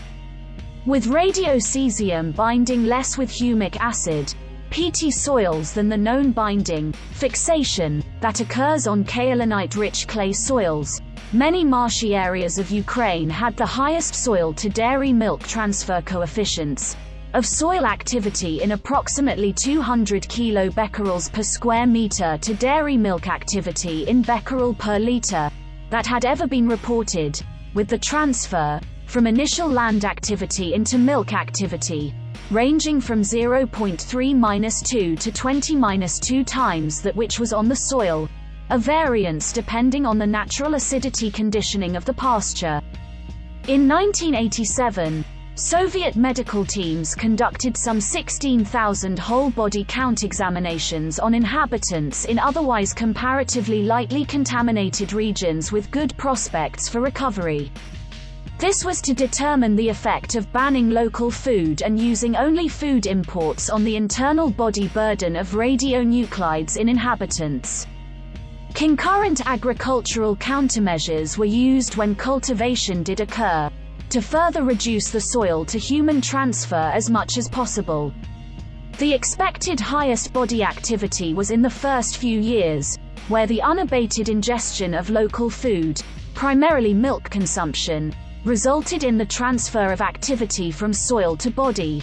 After the dissolution of the USSR, the now reduced-scale initiative to monitor the human body activity in these regions of Ukraine recorded a small and gradual half-decadal-long rise in internal committed dose, before returning to the previous trend of observing ever lower body counts each year. This momentary rise is hypothesized to be due to the cessation of the Soviet food imports together with many villages returning to older dairy food cultivation practices and large increases in wild berry and mushroom foraging, the latter of which have similar peaty soil to fruiting body, radiocesium transfer coefficients. In a 2007 paper, a robot sent into the reactor itself returned with samples of black, melanin-rich radiotrophic fungi that grow on the reactor's walls. Of the 440,350 wild boar killed in the 2010 hunting season in Germany, approximately 1,000 were contaminated with levels of radiation above the permitted limit of 600 becquerels of cesium per kilogram of dry weight, due to residual radioactivity from Chernobyl, while all animal meat contains a natural level of potassium-40 at a similar level of activity, with both wild and farm animals in Italy containing 415 plus or minus 56 becquerels kilogram minus 1 dW of that naturally occurring gamma emitter. The cesium contamination issue has historically reached some uniquely isolated and high levels approaching 20,000 becquerels of cesium per kilogram in some specific tests. However, it has not been observed in the wild boar population of Fukushima after the one accident. Evidence exists to suggest that the wild German and Ukrainian boar population are in a unique location where they have subsisted on a diet high in plant or fungi sources that biomagnifies or concentrates radiocesium, with the most well-known food source the consumption of the outer shell or wall of the deer truffle, Elaphomyces, which, along with magnifying radiocesium, also magnifies or concentrates natural soil concentrations of arsenic. In 2015, long-term empirical data showed no evidence of a negative influence of radiation on mammal abundance. On high ground, such as mountain ranges, there is increased precipitation due to adiabatic cooling. This resulted in localized concentrations of contaminants on distant areas, higher in becquerel per square meter values to many lowland areas much closer to the source of the plume. This effect occurred on high ground in Norway and the UK. The Norwegian Agricultural Authority reported that in 2009 a total of 18,000 livestock in Norway required uncontaminated feed for a period before slaughter, to ensure that their meat had an activity below the government-permitted value of cesium per kilogram deemed suitable for human consumption. This contamination was due to residual radioactivity from Chernobyl in the mountain plants they graze on in the wild during the summer. 1,914 sheep required uncontaminated feed for a time before slaughter during 2012, with these sheep located in only 18 of Norway's municipalities, a decrease from the 35 municipalities in 2011 and the 117 municipalities affected during 1986. The after effects of Chernobyl on the mountain lamb industry in Norway were expected to be seen for a further 100 years, although the severity of the effects would decline over that period. Scientists report this is due to radioactive cesium-137 isotopes being taken up by fungi such as Cortinarius caperatus, which is in turn eaten by sheep while grazing. The United Kingdom restricted the movement of sheep from upland areas when radioactive cesium-137 fell across parts of Northern Ireland, Wales. Journalist label. The youthful night biker was treated and released from hospital, remaining in touch with Brius as of 2019. With the exception of plant employee Shashinik, injured by the blast and never fully regaining consciousness, all serious cases of ARS were treated by the world specialist Dr. Robert Peter Gale, who documented a first-of-its-kind treatment.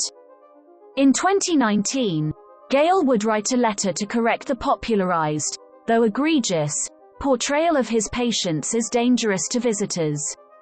All those who died were station operators and firefighters, over half of which from the continued wearing of dusty soaked uniforms, causing beta burns to cover large areas of skin. In the first few minutes to days, largely due to NP239, a 2.4-day half-life, the beta to gamma energy ratio is some 30 to 1. Though while adding to the dose, no proximate deaths would be from the gamma fraction of exposure. Instead, owing to the large area of burned skin, bacterial infection was and remains the overarching concern to those afflicted with ARS. As a leading cause of death, quarantine from the outside environment is a part of the normal treatment protocol. Many of the surviving firefighters continue to have skin that is atrophied, spider-veined with underlying fibrosis due to experiencing extensive beta burns. The eventual medical report states that 28 people died from acute radiation syndrome over the following days to months. In the years afterward, 15 people have died from thyroid cancer. It is roughly estimated that cancer deaths caused by Chernobyl may reach a total of about 4,000 among the 5 million persons residing in the contaminated areas. The report projected cancer mortality increases of less than 1%, approximately 0.3% in a time span of 80 years, cautioning that this estimate was speculative, since at this time only a few cancer deaths are linked to the Chernobyl disaster. The report says it is impossible to reliably predict the number of fatal cancers arising from the incident, as small differences in assumptions can result in large differences in the estimated health costs. The report says it represents the consensus view of the 8 UN organizations. Of all 66,000 Belarusian emergency workers, by the mid-1990s their government reported that only 150, roughly 0.2%, died. In contrast, in the much larger workforce from Ukraine, numbered in the hundreds of thousands, some 5,722 casualties from a host of non-accident causes were reported among Ukrainian clean-up workers up to the year 1995. By the National Committee for Radiation Protection of the Ukrainian Population. The 4 most harmful radionuclides spread from Chernobyl were iodine-131, cesium-134, cesium-137 and strontium-90, with half-lives of 8.02 days, 2.07 years, 30.2 years and 28.8 years respectively. The iodine was initially viewed with less alarm than the other isotopes, because of its short half-life, but it is highly volatile and now appears to have traveled furthest and caused the most severe health problems. Strontium, on the other hand, is the least volatile of the 4 and is of main concern in the areas near Chernobyl itself. Iodine tends to become concentrated in thyroid and milk glands, leading, among other things, to increased incidence of thyroid cancers. The total ingested dose was largely from iodine and, unlike the other fission products, rapidly found its way from dairy farms to human ingestion. Similarly, in dose reconstruction, for those evacuated at different times and from various towns, the inhalation dose was dominated by iodine 40%, along with airborne tellurium 20% and oxides of rubidium 20%, both as equally secondary, appreciable contributors. Long-term hazards such as cesium tends to accumulate in vital organs such as the heart, while strontium accumulates in bones and may thus be a risk to bone marrow and lymphocytes. Radiation is most damaging to cells that are actively dividing. In adult mammals, cell division is slow, except in hair follicles, skin, bone marrow and the gastrointestinal tract, which is why vomiting and hair loss are common symptoms of acute radiation sickness. By the year 2000, the number of Ukrainians claiming to be radiation sufferers, potopili and receiving state benefits had jumped to 3.5 million, or 5% of the population. Many of these are populations resettled from contaminated zones or former or current Chernobyl plant workers.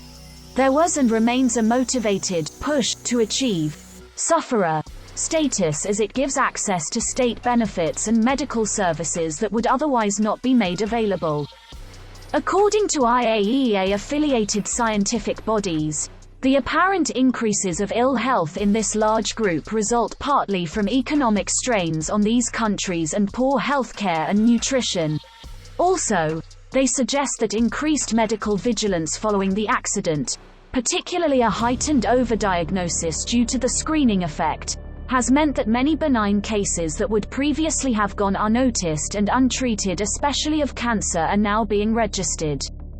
The World Health Organization states, children conceived before or after their father's exposure showed no statistically significant differences in mutation frequencies.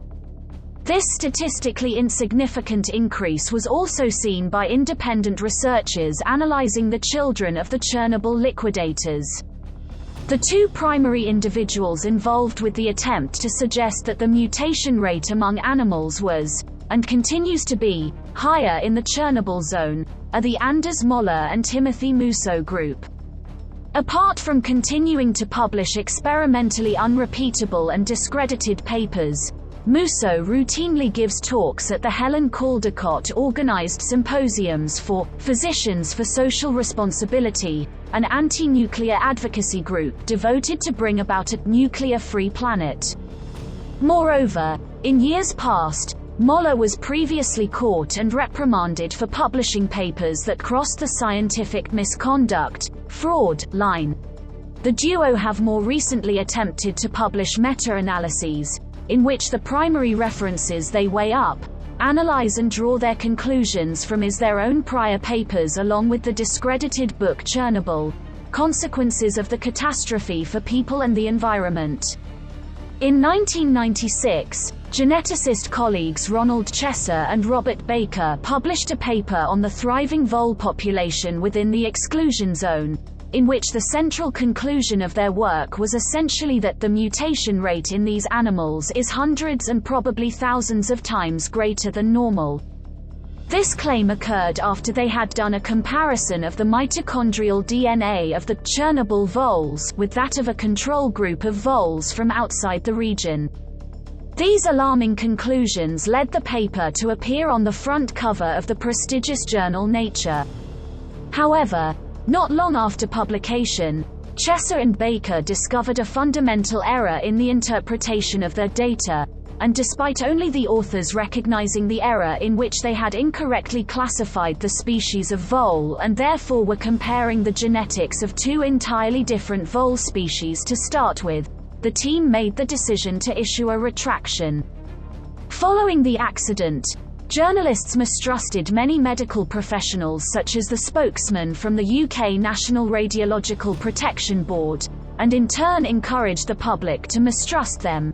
Throughout the European continent, due to this media-driven framing of the contamination, many requests for induced abortions of otherwise normal pregnancies were obtained out of fears of radiation from Chernobyl, including an increased number of abortions in Denmark in the months following the accident.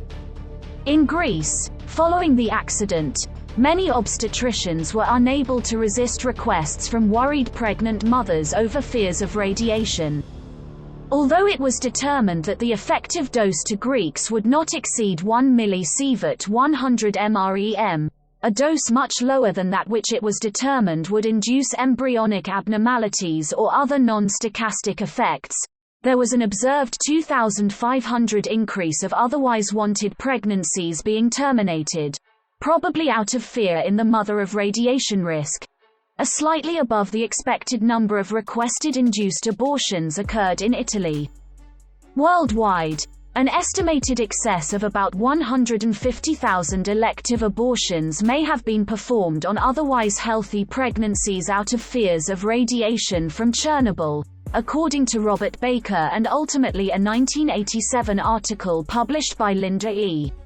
Ketchum in the Journal of Nuclear Medicine, which mentions but does not reference an IAEA source on the matter. The available statistical data excludes the Soviet Ukraine-Belarus abortion rates, as they are presently unavailable. From the available data, an increase in the number of abortions in what were healthy developing human offspring in Denmark occurred in the months following the accident, at a rate of about 400 cases. In Greece, there was an observed 2,500 excess of otherwise wanted pregnancies being terminated.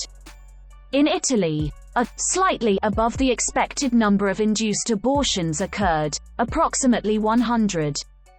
No evidence of changes in the prevalence of human deformities, birth congenital anomalies that might be associated with the accident are apparent in Belarus or Ukraine, the two republics that had the highest exposure to fallout. In Sweden, and in Finland where no increase in abortion rates occurred, it was likewise determined that no association between the temporal and spatial variations in radioactivity and variable incidence of congenital malformations was found. A similar null increase in the abortion rate and a healthy baseline situation of no increase in birth defects was determined by assessing the Hungarian Congenital Abnormality Registry. Findings were also mirrored in Austria.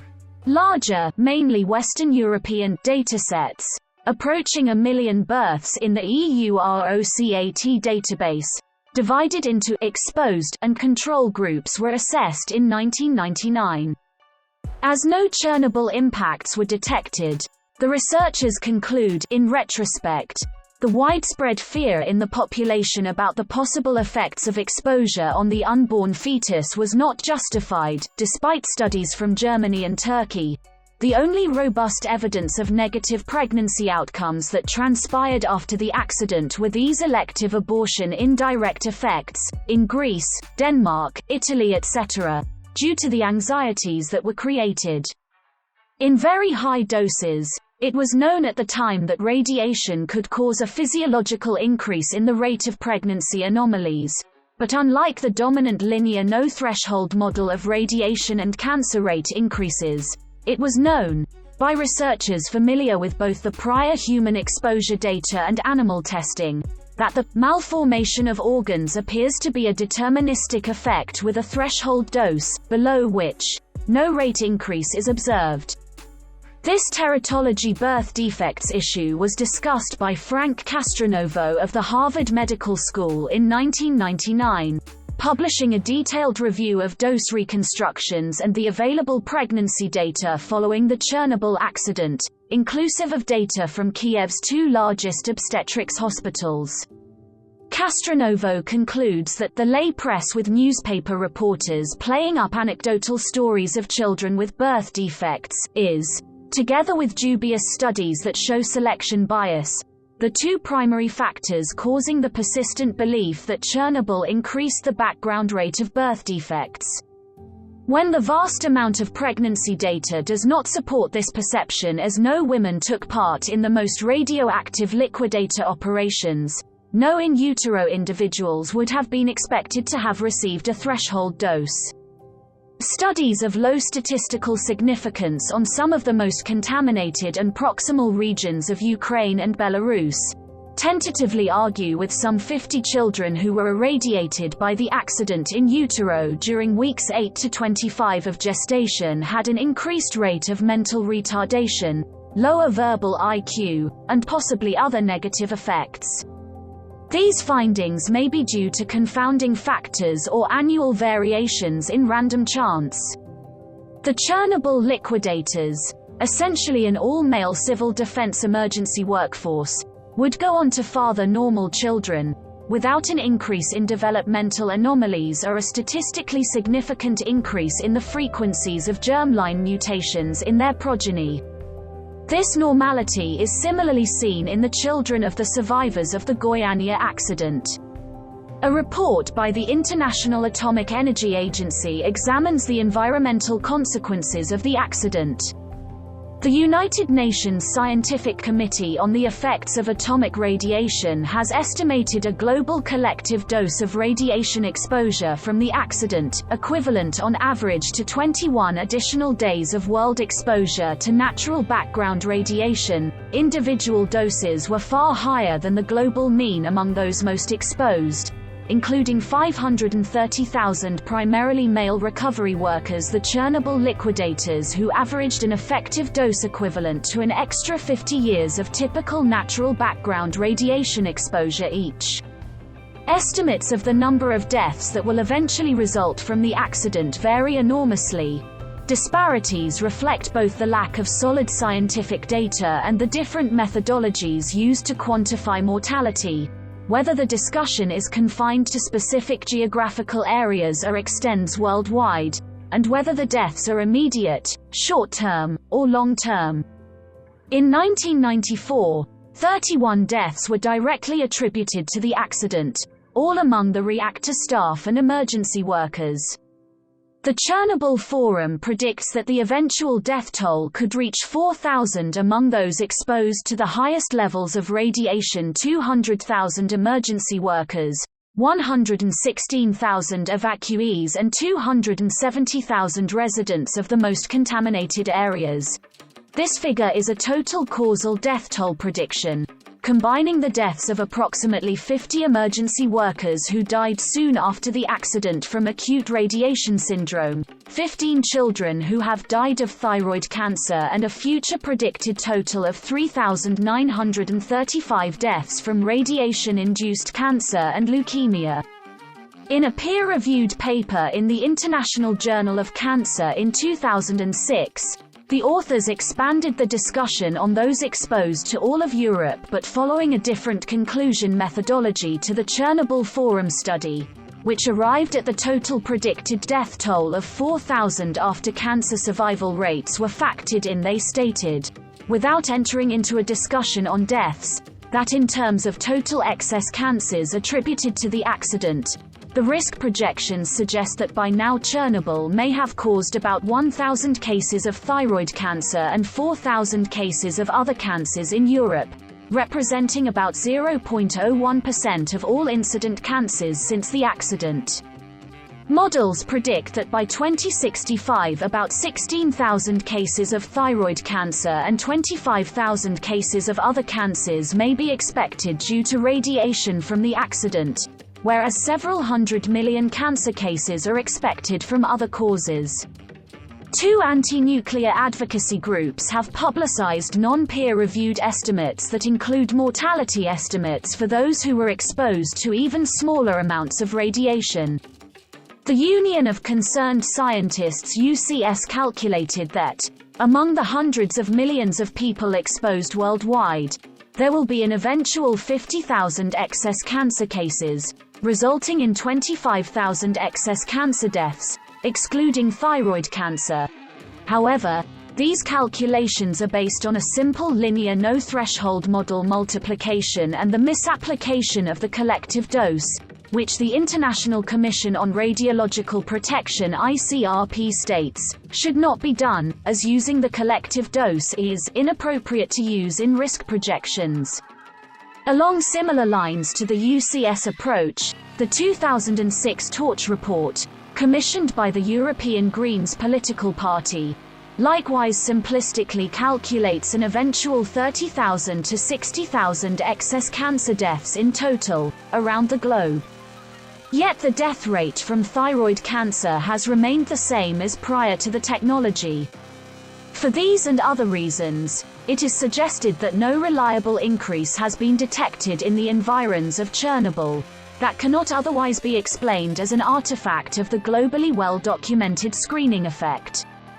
In 2004, the UN collaborative Chernobyl Forum revealed thyroid cancer among children to be one of the main health impacts from the Chernobyl accident. This is due to the ingestion of contaminated dairy products, along with the inhalation of the short-lived, highly radioactive isotope, iodine-131. In that publication, more than 4,000 cases of childhood thyroid cancer were reported. It is important to note that there was no evidence of an increase in solid cancers or leukemia. It said that there was an increase in psychological problems among the affected population. The WHO's radiation program reported that the 4,000 cases of thyroid cancer resulted in 9 deaths. According to the United Nations Scientific Committee on the Effects of Atomic Radiation, up to the year 2005, an excess of more than 6,000 cases of thyroid cancer had been reported. That is, over the estimated pre-accident baseline thyroid cancer rate, more than 6,000 casual cases of thyroid cancer have been reported in children and adolescents exposed at the time of the accident, a number that is expected to increase. They concluded that there is no other evidence of major health impacts from the radiation exposure. Well-differentiated thyroid cancers are generally treatable, and when treated the 5-year survival rate of thyroid cancer is 96%, and 92% after 30 years. The United Nations Scientific Committee on the Effects of Atomic Radiation had reported 15 deaths from thyroid cancer in 2011. The International Atomic Energy Agency (IAEA) also states that there has been no increase in the rate of birth defects or abnormalities, or solid cancers such as lung cancer, corroborating the assessments by the UN committee. UNSCEAR raised the possibility of long-term genetic defects, pointing to a doubling of radiation-induced mini-satellite mutations among children born in 1994. However, the risk of thyroid cancer associated with the Chernobyl accident is still high according to published studies. The German affiliate of the Anti-Nuclear Energy Organization, the International Physicians for the Prevention of Nuclear War, suggest that 10,000 people are affected by thyroid cancer as of 2006, and that 50,000 cases are expected in the future. Fred Metteler, a radiation expert at the University of New Mexico, puts the number of worldwide cancer deaths outside the highly contaminated zone at perhaps 5,000, for a total of 9,000 Chernobyl-associated fatal cancers, saying the number is small, representing a few percent relative to the normal spontaneous risk of cancer, but the numbers are large in absolute terms. The same report outlined studies based on data found in the Russian registry from 1991 to 1998 that suggested that, of 61,000 Russian workers exposed to an average dose of 107 millisieverts, about 5% of all fatalities that occurred may have been due to radiation exposure. The report went into depth about the risks to mental health of exaggerated fears about the effects of radiation.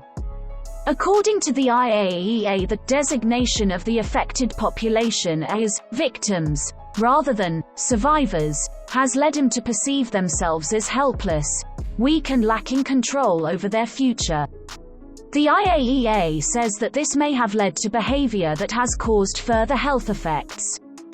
Fred Metteler commented that 20 years later, the population remains largely unsure of what the effects of radiation actually are and retains a sense of foreboding. A number of adolescents and young adults who have been exposed to modest or small amounts of radiation feel that they are somehow fatally flawed and there is no downside to using illicit drugs or having unprotected sex. To reverse such attitudes and behaviors will likely take years, although some youth groups have begun programs that have promise. In addition, disadvantaged children around Chernobyl suffer from health problems that are attributable not only to the Chernobyl accident, but also to the poor state of post-Soviet health systems. The United Nations Scientific Committee on the Effects of Atomic Radiation UNSCEAR, part of the Chernobyl Forum, have produced their own assessments of the radiation effects.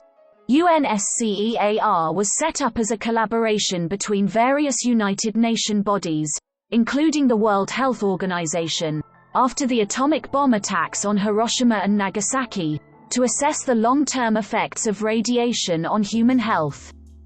The number of potential deaths arising from the Chernobyl disaster is heavily debated. The World Health Organization's prediction of 4,000 future cancer deaths in surrounding countries is based on the linear no-threshold model LNT, which assumes that the damage inflicted by radiation at low doses is directly proportional to the dose.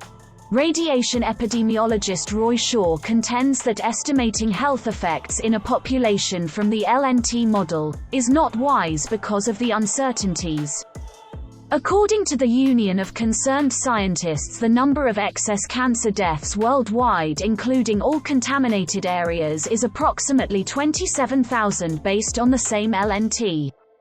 Another study critical of the Chernobyl Forum report was commissioned by Greenpeace, which asserted that the most recently published figures indicate that in Belarus, Russia and Ukraine the accident could have resulted in 10,000 to 200,000 additional deaths in the period between 1990 and 2004. The scientific secretary of the Chernobyl Forum criticized the report's reliance on non-peer-reviewed locally produced studies. Although most of the study's sources were from peer-reviewed journals, including many Western medical journals, the higher mortality estimates were from non-peer-reviewed sources, while Gregory Hartl, spokesman for the WHO, suggested that the conclusions were motivated by ideology. Chernobyl: Consequences of the Catastrophe for People and the Environment is a 2007 Russian publication that concludes that there were 985,000 premature deaths as a consequence of the radioactivity released. The results were criticized by M.I. Balanov from the Institute of Radiation Hygiene in St. Petersburg, who described him as biased, drawing from sources that were difficult to independently verify and lacking a proper scientific base. Balanov expressed his opinion that the authors unfortunately did not appropriately analyze the content of the Russian-language publications, for example, to separate them into those that contain scientific evidence and those based on hasty impressions and ignorant conclusions. According to U.S. Nuclear Regulatory Commission member and professor of health physics Kenneth Mossman, the LNT philosophy is overly conservative, and low-level radiation may be less dangerous than commonly believed. Yoshihisa Matsumoto, a radiation biologist at the Tokyo Institute of Technology, cites laboratory experiments on animals to suggest there must be a threshold dose below which DNA repair mechanisms can completely repair any radiation damage. Mossman suggests that the proponents of the current model believe that being conservative is justified due to the uncertainties surrounding low-level doses, and it is better to have a prudent public health policy. Another significant issue is establishing consistent data on which to base the analysis of the impact of the Chernobyl accident. Since 1991, large social and political changes have occurred within the affected regions, and these changes have had a significant impact on the administration of healthcare, on socio-economic stability, and the manner in which statistical data is collected. Ronald Chesser, a radiation biologist at Texas Tech University, says that the subsequent Soviet collapse, Scarce funding, imprecise dosimetry, and difficulties tracking people over the years have limited the number of studies and their reliability. It is difficult to establish the total economic cost of the disaster. According to Mikhail Gorbachev, the Soviet Union spent 18 billion rubles, the equivalent of 2.5 billion United States dollars at that time, or $5.05 billion in today's dollars, on containment and decontamination, virtually bankrupting itself. In 2005, the total cost over 30 years for Belarus, which includes the monthly payments to liquidators, was estimated at 235 billion United States dollars, about $302 billion in today's dollars given inflation rates. Gorbachev in April 2006 wrote, "The nuclear meltdown at Chernobyl 20 years ago this month, even more than my launch of perestroika, was perhaps the real cause of the collapse of the Soviet Union." Ongoing costs are well known. In their 2003 to 2005 report, the Chernobyl Forum stated that between 5 and 7% of government spending in Ukraine is still related to Chernobyl, while in Belarus more than $13 billion is thought to have been spent between 1991 and 2003, with 22% of national budget having been Chernobyl-related in 1991, falling to 6% by 2002. In 2018, Ukraine spent 5 to 7% of its national budget on recovery activities related to the Chernobyl disaster. Overall economic loss is estimated at $235 billion in Belarus. Much of the current cost relates to the payment of Chernobyl-related social benefits to some 7 million people across the three countries. A significant economic impact at the time was the removal of 784,320 hectares, 1,938,100 acres of agricultural land, and 694,200 hectares, 1,715,000 acres of forest from production. While much of this has been returned to use, agricultural production costs have risen due to the need for special cultivation techniques, fertilizers and additives. Politically, the accident gave great significance to the new Soviet policy of glasnost, and helped forge closer Soviet-US relations at the end of the Cold War, through bioscientific cooperation. The disaster also became a key factor in the dissolution of the Soviet Union in 1991, and a major influence in shaping the new Eastern Europe. Both Ukraine and Belarus, in their first months of independence, lowered legal radiation thresholds from the Soviet Union's previous, elevated thresholds from 35 rems per lifetime under the USSR to 7 rems per lifetime in Ukraine and 0.1 rems per year in Belarus. Many Ukrainians viewed the Chernobyl disaster as another attempt by Russians to destroy them, comparable to the Holodomor. Following the accident, questions arose about the future of the plant and its eventual fate.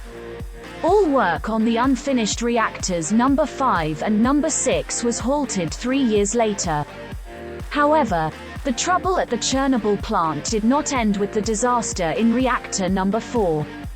The damaged reactor was sealed off and 200 cubic meters of concrete was placed between the disaster site and the operational buildings. The work was managed by Grigory Mihailovich Nagansky, the Deputy Chief Engineer of Installation and Construction Directorate 90. The Ukrainian government allowed the 3 remaining reactors to continue operating because of an energy shortage in the country. In October 1991, a fire broke out in the turbine building of reactor number 2. The authorities subsequently declared the reactor damaged beyond repair, and it was taken offline. Reactor number 1 was decommissioned in November 1996 as part of a deal between the Ukrainian government and international organizations such as the IAEA to end operations at the plant. On 15 December 2000, then-President Leonid Kuchma personally turned off reactor number 3 in an official ceremony, shutting down the entire site. Soon after the accident, the reactor building was quickly encased by a mammoth concrete sarcophagus in a notable feat of construction under severe conditions.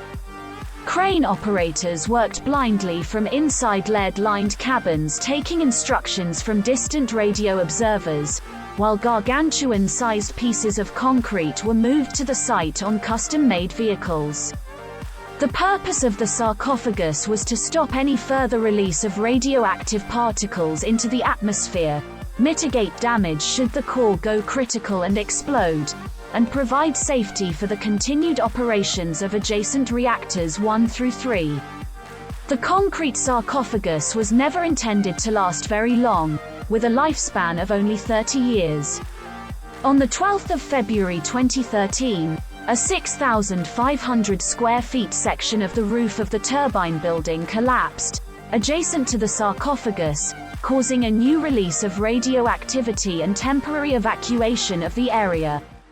At first it was assumed that the roof collapsed because of the weight of snow, however the amount of snow was not exceptional, and the report of a Ukrainian fact-finding panel concluded that the collapse was the result of sloppy repair work and aging of the structure. Experts warned the sarcophagus itself was on the verge of collapse.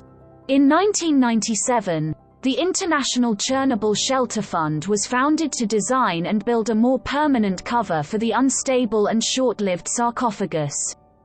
It received more than €810 million and was managed by the European Bank for Reconstruction and Development (EBRD). The new shelter was named the New Safe Confinement and construction began in 2010. It is a metal arch 105 meters high and spanning 257 meters, built on rails adjacent to the reactor number 4 building so that it could be slid over top the existing sarcophagus. The new safe confinement was completed in 2016 and slid into place over top the sarcophagus on the 29th of November. The huge steel arch was moved into place over several weeks. Unlike the original sarcophagus, the new safe confinement is designed to allow the reactor to be safely dismantled using remotely operated equipment. Used fuel from Units 1 to 3 was stored in the unit's cooling ponds, and in an interim spent fuel storage facility pond, ISF-1, which now holds most of the spent fuel from Units 1 to 3, allowing those reactors to be decommissioned under less restrictive conditions. Approximately 50 of the fuel assemblies from Units 1 and 2 were damaged and required special handling. Moving fuel to ISF-1 was thus carried out in 3 stages. Fuel from Unit 3 was moved first, then all undamaged fuel from Units 1 and 2, and finally the damaged fuel from Units 1 and 2. Fuel transfers to ISF-1 were completed in June 2016. A need for larger, longer-term radioactive waste management at the Chernobyl site is to be fulfilled by a new facility designated ISF-2. This facility is to serve as dry storage for used fuel assemblies from Units 1 to 3 and other operational wastes, as well as material from decommissioning Units 1 to 3, which will be the first RBMK units decommissioned anywhere. A contract was signed in 1999 with Areva NP, now Framatome, for construction of ISF-2. In 2003, after a significant part of the storage structures had been built, technical deficiencies in the design concept became apparent. In 2007, Areva withdrew and Holtec International was contracted for a new design and construction of ISF-2. The new design was approved in 2010, work started in 2011, and construction was completed in August 2017. ISF-2 is the world's largest nuclear fuel storage facility, expected to hold more than 21,000 fuel assemblies for at least 100 years. The project includes a processing facility able to cut the RBMK fuel assemblies and to place the material in canisters, to be filled with inert gas and welded shut. The canisters are then to be transported to dry storage vaults, where the fuel containers will be enclosed for up to 100 years. Expected processing capacity is 2,500 fuel assemblies per year. According to official estimates, about 95% of the fuel in reactor number 4 at the time of the accident was about 180 long tons. 200 short tons remained inside the shelter, with a total radioactivity of nearly 18 million curies. The radioactive material consists of core fragments, dust, and lava-like, fuel-containing materials, FCM, also called corium, that flowed through the wrecked reactor building before hardening into a ceramic form. 3 different lavas are present in the basement of the reactor building: black, brown, and a porous ceramic. The lava materials are silicate glasses with inclusions of other materials within them. The porous lava is brown lava that dropped into water and thus cooled rapidly. It is unclear how long the ceramic form will retard the release of radioactivity. From 1997 to 2002, a series of published papers suggested that the self-irradiation of the lava would convert all 1,200 long tons, 1,300 short tons into a sub-micrometer and mobile powder within a few weeks. It has been reported that the degradation of the lava is likely to be a slow, gradual process, rather than sudden and rapid.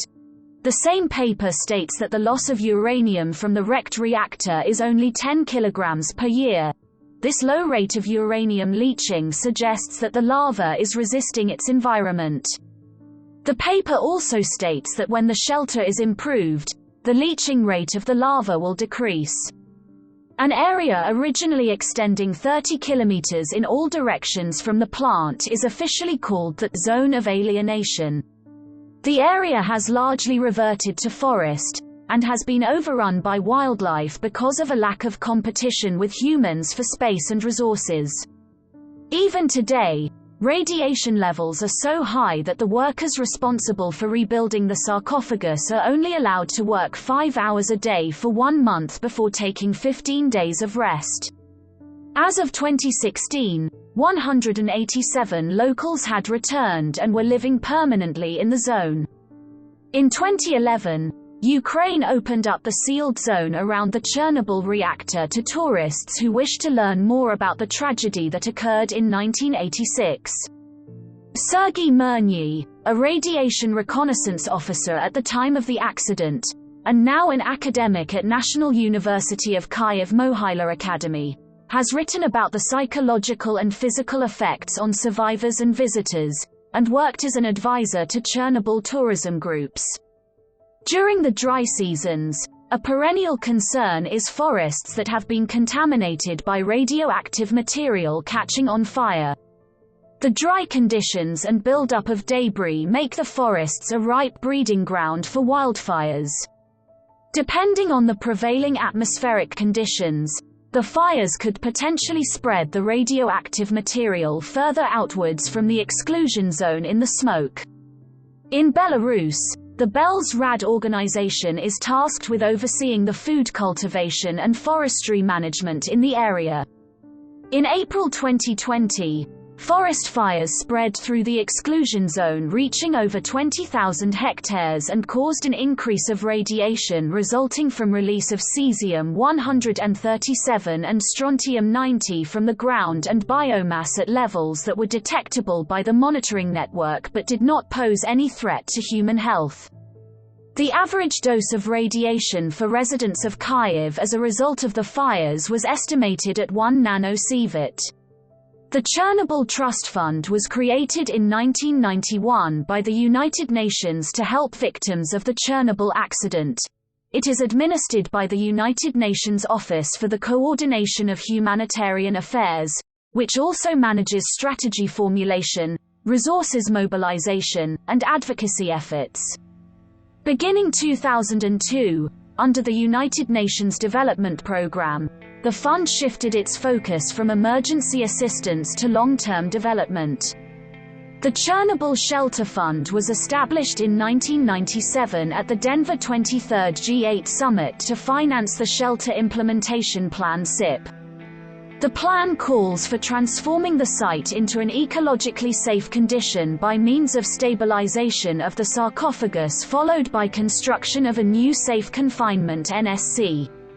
While the original cost estimate for the SIP was $768 million, the 2006 estimate was $1.2 billion. The SIP is being managed by a consortium of Bechtel, Battelle, and Électricité de France, and conceptual design for the NSC consists of a movable arch, constructed away from the shelter to avoid high radiation, to be slid over the sarcophagus. The NSC was moved into position in November 2016 and is expected to be completed in late 2017. In 2003, the United Nations Development Programme launched the Chernobyl Recovery and Development Programme for the recovery of the affected areas. The program was initiated in February 2002 based on the recommendations in the Report on Human Consequences of the Chernobyl Nuclear Accident. The main goal of the CRDP's activities is supporting the government of Ukraine in mitigating long-term social, economic, and ecological consequences of the Chernobyl catastrophe. CRDP works in the four most Chernobyl-affected areas in Ukraine: Kyivska, Zhytomyrsky, Chernihivska and Rivnenska. More than 18,000 Ukrainian children affected by the disaster have been treated at Cuba's Tararor resort town since 1990. The international project on the health effects of the Chernobyl accident was created and received $20 million, mainly from Japan, in hopes of discovering the main cause of health problems due to iodine-131 radiation. These funds were divided among Ukraine, Belarus, and Russia, the three main affected countries, for further investigation of health effects. As there was significant corruption in former Soviet countries, most of the foreign aid was given to Russia, and no positive outcome from this money has been demonstrated.